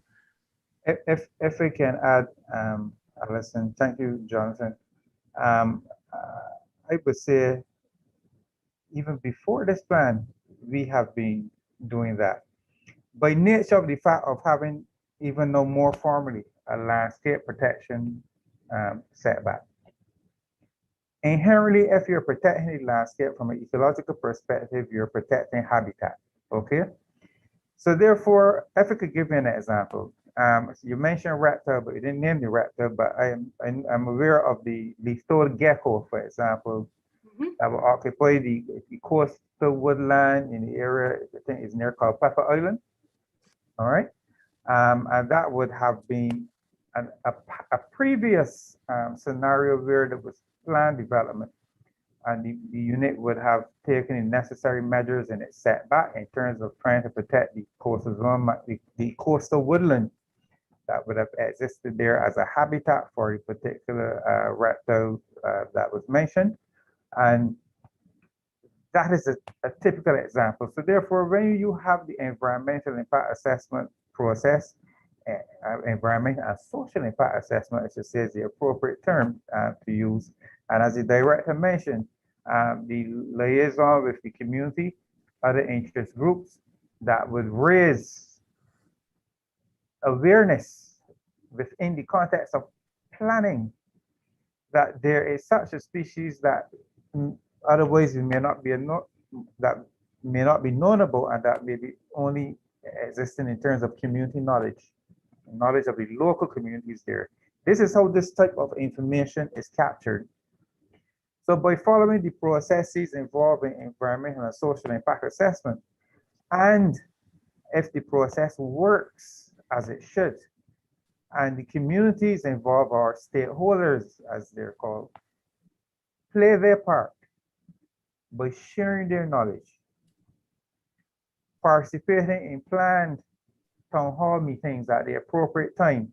And we know that these town hall meetings can be sparsely attended sometimes by communities for whatever reason. But if people take a more active approach to their involvement in the planning process going forward, and share and work with us as partners, this very question can be answered even more effectively. So as my submission is based on the experience I've had over the last 17, going 18 years at the unit. We have captured that very thing over the years, and going through this process now to upgrade the plan. It's simply a process to formalize it even more. Thank you. Thank you very much, Fabian and Jonathan. We have some heavy questions coming in here now. And I know that our team will be capable of responding to these questions. The first one is, if the plan is not retroactive with respect to existing or approved development, what does it propose to address the coastal challenges that are created or experienced by existing or approved development within the new plan? And it goes on to say, what sections of the document explains this? In short, how do we apply our new knowledge and science to our existing situation? Let's see who's going to answer this question. I'll start with Dr. Brewster and then Fabian.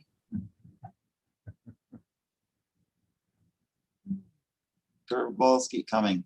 I think that as has been pointed out earlier, the plan cannot be retroactive. We can't go back in and necessarily correct things that have taken place in the past, because a lot of stuff that has occurred based on the knowledge and science that we had at the time. Okay, that's the first point. I think moving forward from there, because of the need for setbacks, remember that Barbados as a small island state does not have the luxury of other jurisdictions whereby you can look at mass relocation and these sort of things. The long and short of it is that our coastal planning and coastal development policy has always been to hold the line. We hold the line to ensure that where we can manage the situation as best we can, we do it to the best of our ability, right? I think, therefore, that the challenges that we are now facing, climate-driven, anthropogenic by nature, etc., are things that will continually be addressed as the plan is updated over time. But in going forward, it allows us the opportunity to look at new type of building development standards and designs that will be necessary within the coastal space, whether or not that means that you do like what the Hilton did, which is to have their entire ground floor planular and open, so that in the event of storm surge, there's no loss of or extensive loss of damage to the property in terms of the loss of accommodation rooms on a beach level, or that their generators, etc., are put in a position that they can be exposed to flooding, but they're elevated off the ground, those sort of things. You also have to encourage the concept of even keeping the ground floor for parking, so that the open space again can absorb such flooding. I think that these ideas are now moving forward in terms of the clifftop developments. You have situations where setbacks are now going to become more and more standard by nature in terms of design, unless the geotechnical investigations that you're advised to follow prove something different. But we wouldn't think that they'd be varying considerably differently from what you will find in our plan.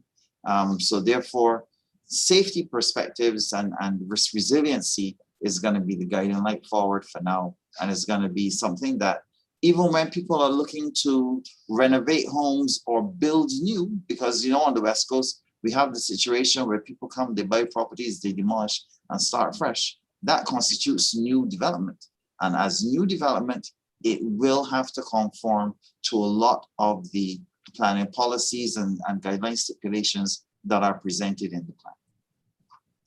Yes, Africa. Oh, you're Hold a muted. minute. Raul wants to add to Leo's response. Go ahead, Raul.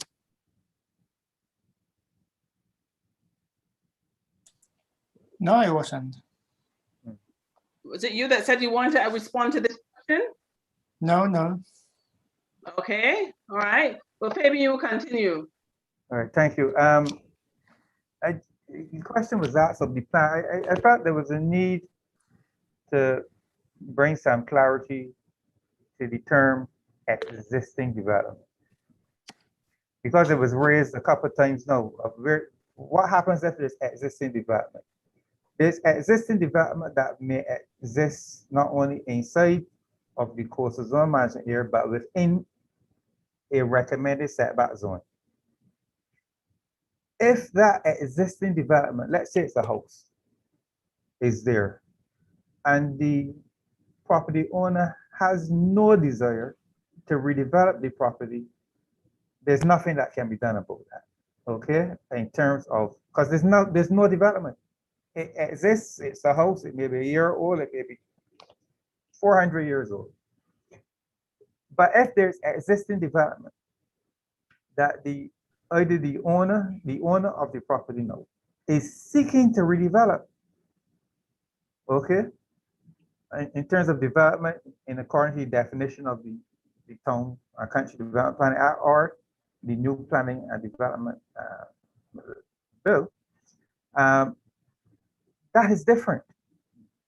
So if now there's an existing house and somebody wants to add another story onto the property, they want to expand the property, which is usually seaward, we then we're in terms of providing guidance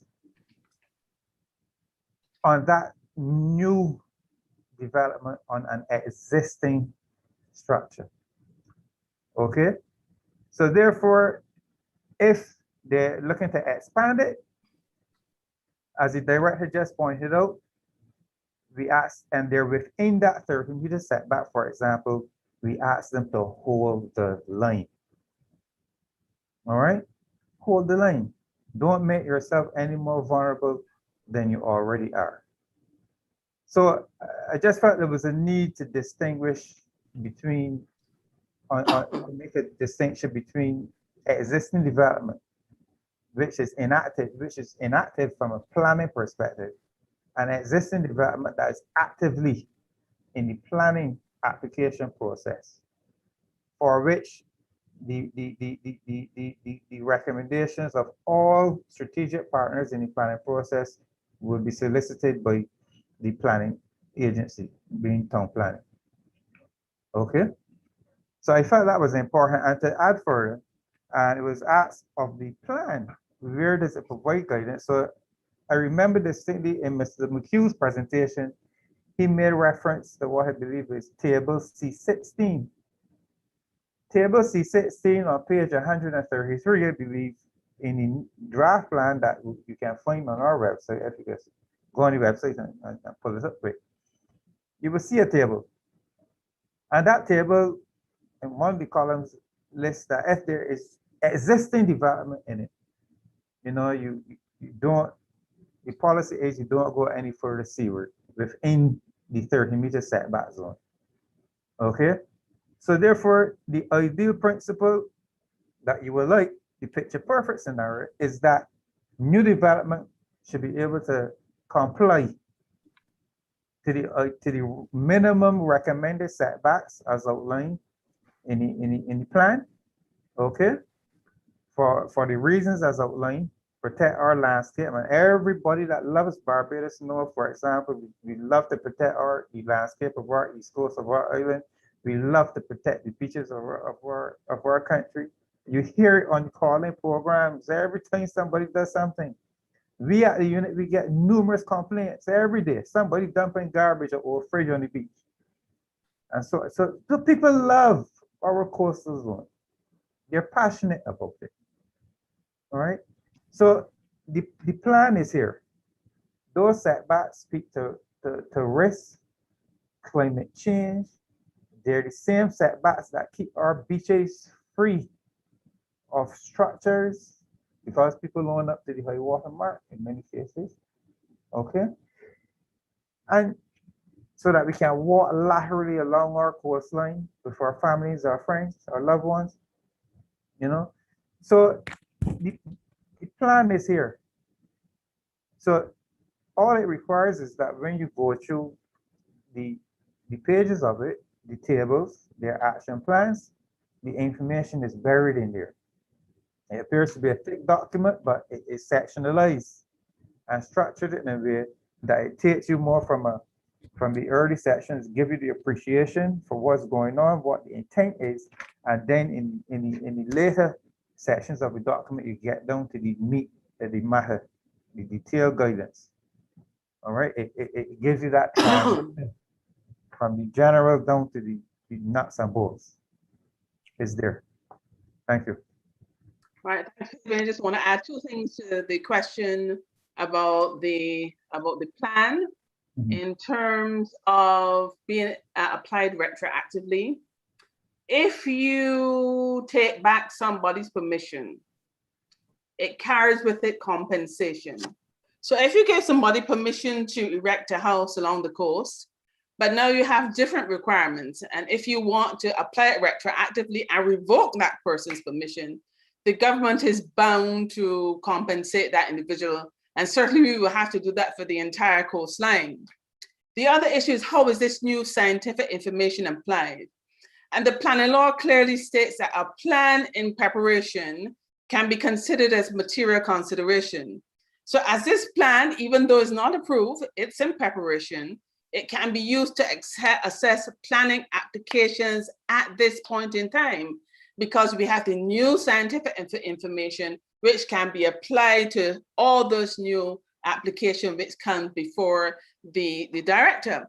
But we also must remember that the director's response to any application is only a recommendation. So that is something we have to put in the pot and make you realize that it is only one of the material considerations in assessing a planning application. All right, somebody asked, along the Foul Bay area, the lower part of the cliff is actually further out than the top of the cliff. Will this still be measured from the toe or the lower area of the cliff? Fabian and Ricardo, someone answer this question for me. All Yeah, right, go ahead, Ricardo. Yeah. All right. Let me just back up a bit too. I think it's important to note in the previous question, in terms of the analysis that we're doing now in terms of risk. So if you have an existing property and you're within a sector, and we have analyzed it, and there is a potential for, let's say, $5 million in losses within that sector, what we're trying to do is to provide incentives for people to mitigate loss.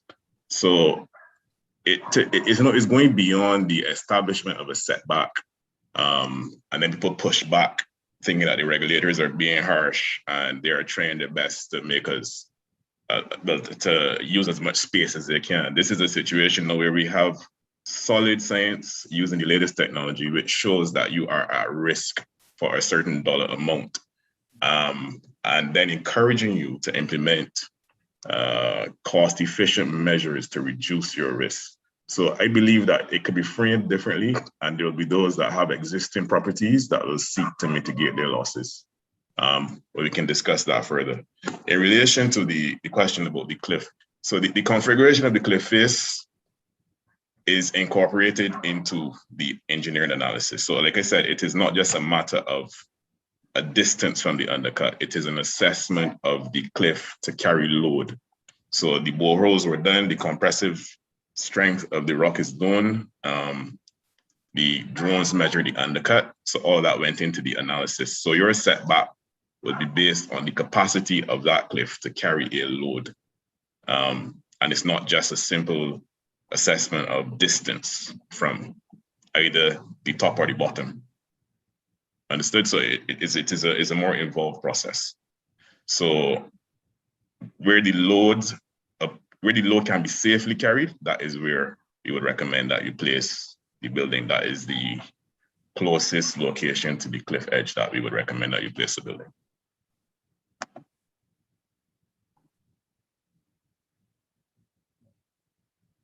Want to provide an answer as well? Pardon? You were muted, Alison. Do you want to answer the follow-up with Ricardo? Yeah, but the question still remains, what is the reference point from which you draw the line in terms of distance? And all documents that we have would make reference to the toe, and not necessarily. Yeah, you see, there are the type A cliff would have a pretty deep undercut along with type B cliffs, and those are the more coralline type cliffs. Then you will have type C cliffs, which should be the more bougie, unconsolidated type of cliff, and along with the type D and type E cliffs. And those type of cliffs will not necessarily have undercuts. When cliff failure occurs, they can tend to crumble, and the toe of the cliff will be typically seaward of the edge in most of those cases. So you can actually have certain areas on the southeast coast where you can actually see at least one terrace. In the cliff's face, you have a cliff top. The cliff top, it goes down like that, and then there's another landing, and then you go towards the sea. So as Ricardo mentioned, though, there is a total allowable setback, which has about taking a number of different factors that all culminated in arriving at that single setback distance for each segment along each coastal cliff around the island.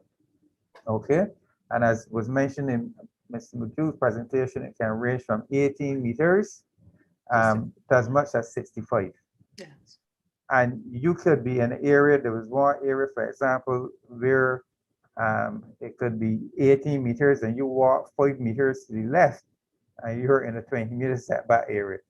And the reason why I said that is because given the detail that went into the assessment in terms of cliff stability with the borehole investigations and stuff like that, that Ricardo, Mr. Arthur would have mentioned, the project manager, it means then that a lot of the generalities that used to exist under the previous plan with a broad 10-meter setback for most of the coastal cliff line, and then certain areas of the southeast coast with a 50, and then up north by Animal Flower Cave, the northern side, the other 200-meter setback.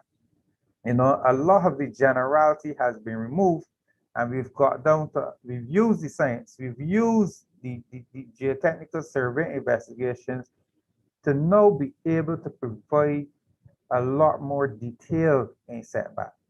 So in many cases, the setbacks have actually gotten a lot more favorable for the developers, especially favorable subject in many cases to the site-specific geotechnical survey investigations that were required for the developers to conduct.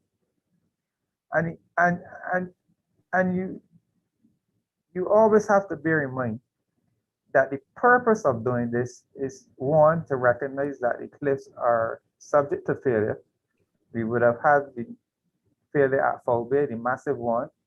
I would have spoken to the residents that live up there, and they described the events of that night when that cliff collapsed. They ran out of their homes.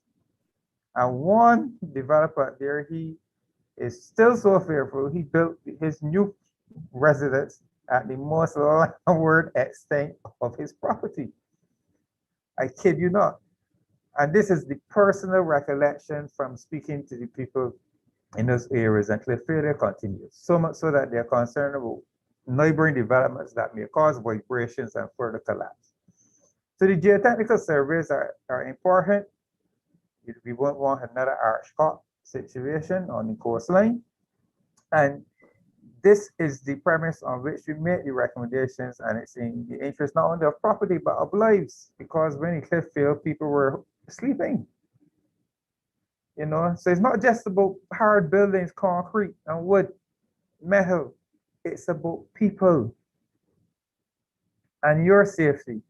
We would not like a situation where we will assess an application, something catastrophic happens, and then you know the questions are being asked, why was the due diligence not offered? We would like, we can't be 100%, but when these measures are taken, we as regulatory entities, not only coastal, but all other entities, town planning, the final decision maker, and those people that will be enjoying the use of the property, we would like all those entities to be reasonably certain or confident that having done all those measures, that you can relax and feel safe.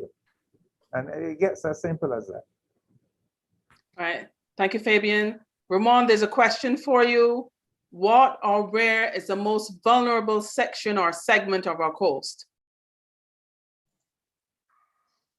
Ramon?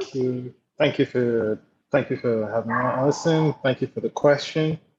So vulnerability is a bit of a complex topic, because vulnerability requires you to link an asset with a type of hazard. So when you say vulnerable, you have to say what the vulnerable to.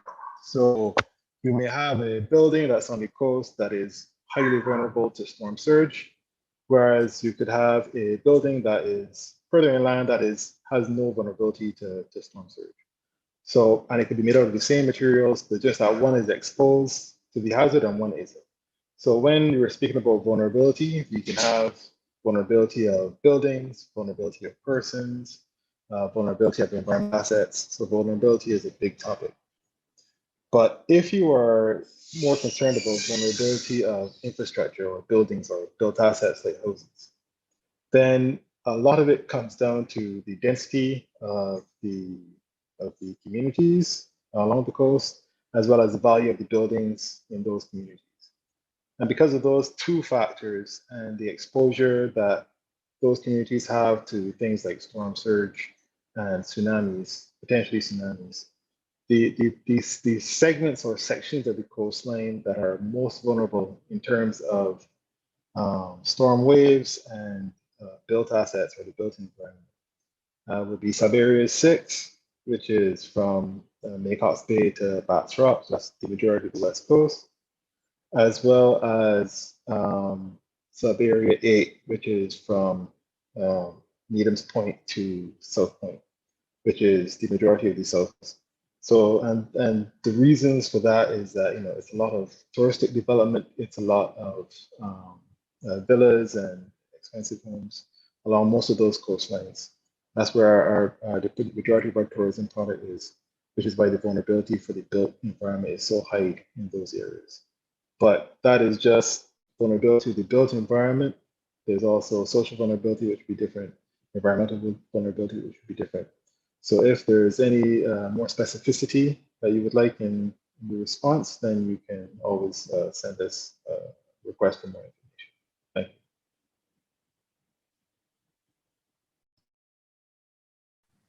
Alison, just to build on what Ramon said, I think that one thing that was missing from, in essence, the type of, I guess it was my fault, I should have put it in, but I'm looking at it in terms of what were the hazards that we assessed as part of our coastal risk assessment and management program? And just so that people will get a feel for the level of hazard that we looked at, remembering that we looked at it not only as a coastal project, but as an island systems management project, because everything on the island can affect the coastline. We looked at hazards such as wind, earthquake, storm surge, coastal erosion, inland flooding, tsunamis, cliff instability and land slippage, and oil spills. Okay, so we have tried to focus on the immediate coastal hazards that affect just about every sector of the island. So it isn't just beach erosion and storm surge or terrestrial flooding along the coastline, but we've looked also at the potential for inland flooding. We've looked also at the potential for land slippage and cliff failure on the East Coast, which is two new areas that we had never really and truly actively done any significant research on.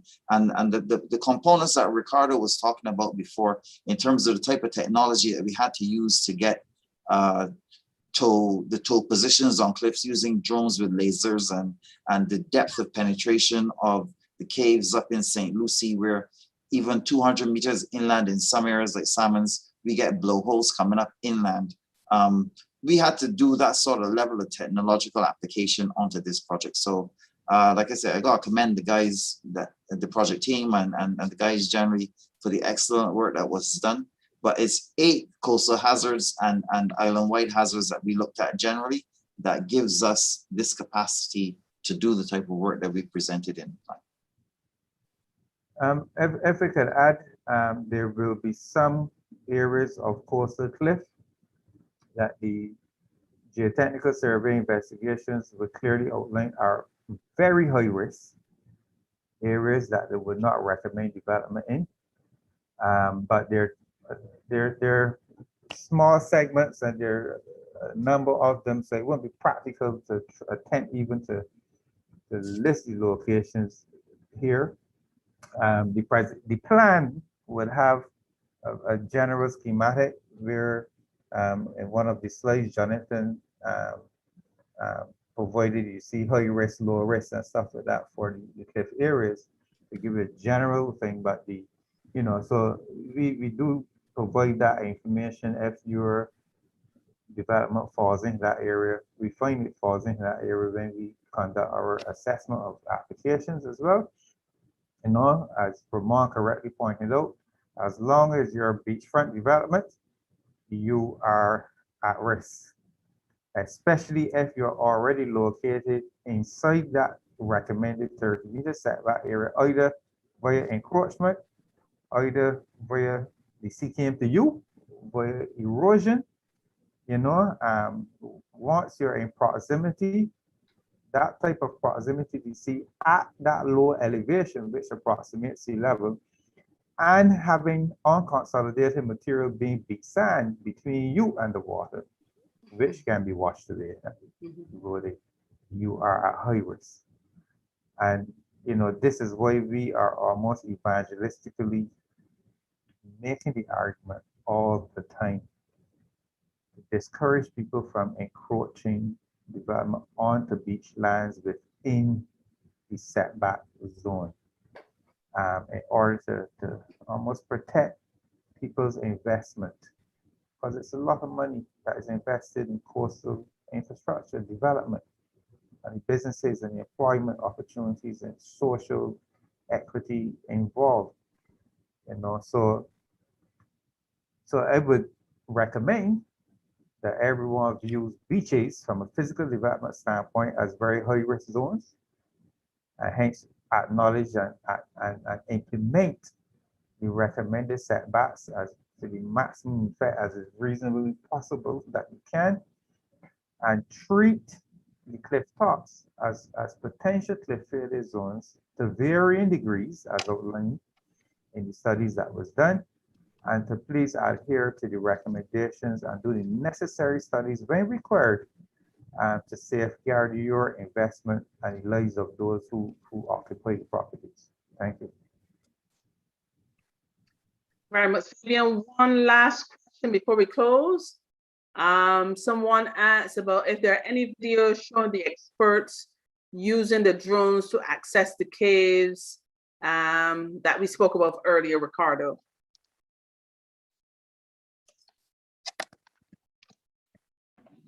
Hi, yes, we can share images, both of the drones and also to the measurements of the radar measurement, the radar technology. So we have footage from the field, and then we have a plan view of the cliff showing you the exact location of the undercut and that type of information that is available. And the person can contact us for any specific details. Yes, please feel free to contact us. We may not be able to answer all your questions tonight, but we certainly will answer your questions as we go forward. Persons are asking about the north of the island, but I ask you to join us for the sub-area meetings, which deals with the northern coast of the island. Those are coming up next week. So feel free to ask those questions. And in fact, we will give you more details on what are the policies and guidelines for the north of the island at those sub-area meetings, which includes choice to North Point and North Point to Maycox Bay. Those are the two areas that cover basically the northern part of the island. At this point in time, we have to close the meeting because we have a serious timeline which you must abide with. So I'd like to take this opportunity to ask Antonio Rowe to give the closing remarks. Antonio?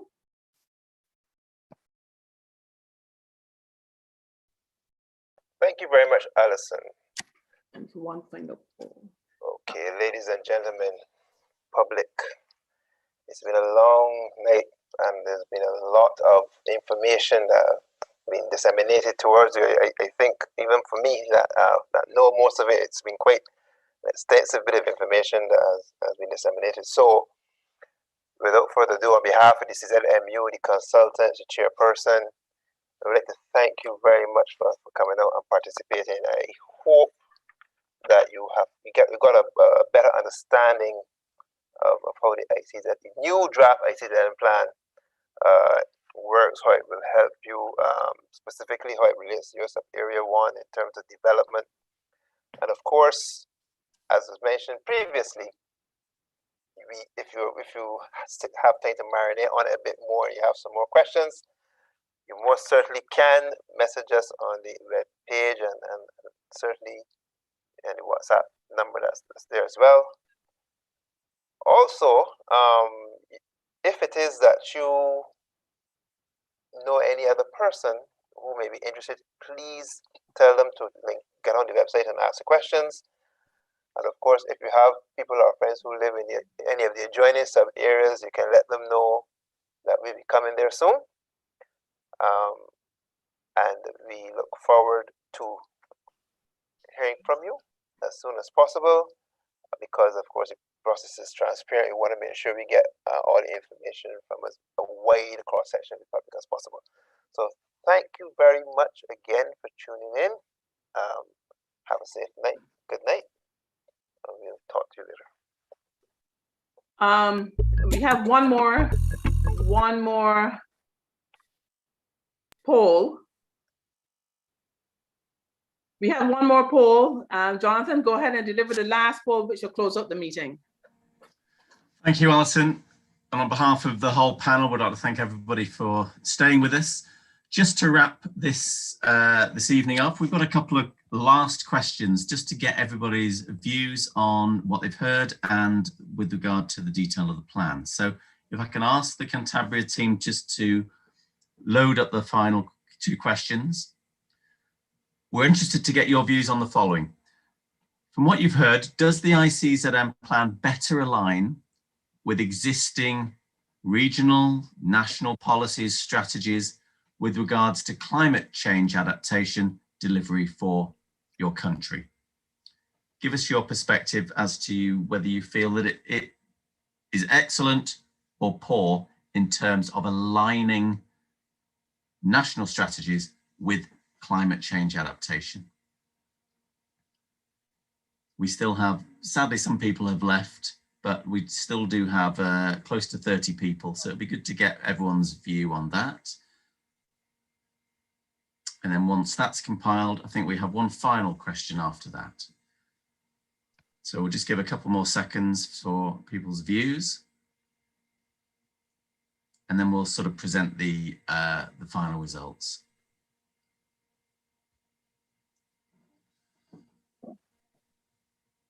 So we've got a good consensus that we have certainly 20, 53, and so we've got about 93% believe in good, very good, or excellent delivery, which is what we're hoping to see. So thank you for that. And then I think we move into just the final question.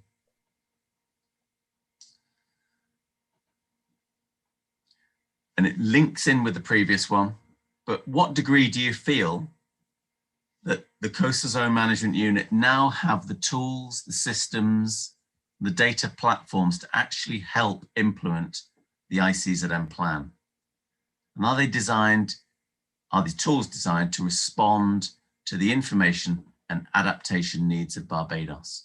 So do you feel that the Coastal Zone Management Unit are in a much stronger place than they were with this plan to implement, or do you believe in a different way? Based on what you've heard, based on the details which you've heard and the answers to the questions, you've heard that there's a lot of new data out there, that the unit have used their capability over the last 10, 20 years to really update this plan based on new technical knowledge. So it'll be good to get your perspective on that. And I think the results are very strong, and a strong belief that the unit are in a strong position to move forward based on the tools that have been provided. So Alison, I'll pass back to yourself. I'd like to thank the audience for their participation, and the polls seem to have worked quite well. So back to yourself. I wish to thank all of you for attending the first of the 8 sub-area meetings for the draft Integrated Coastal Zone Management Plan. And I look forward to seeing all of you and more of you come Thursday at 6 o'clock as usual, where we'll be discussing sub-area 2, which is, someone help me, I'm tired, which is, someone, I'm so tired. Is Kitridge Point? Kitridge Point to conservation. Kitridge I Point look to forward to seeing conservation. all of you, and thank you very much. Please stay safe and God bless. Good night.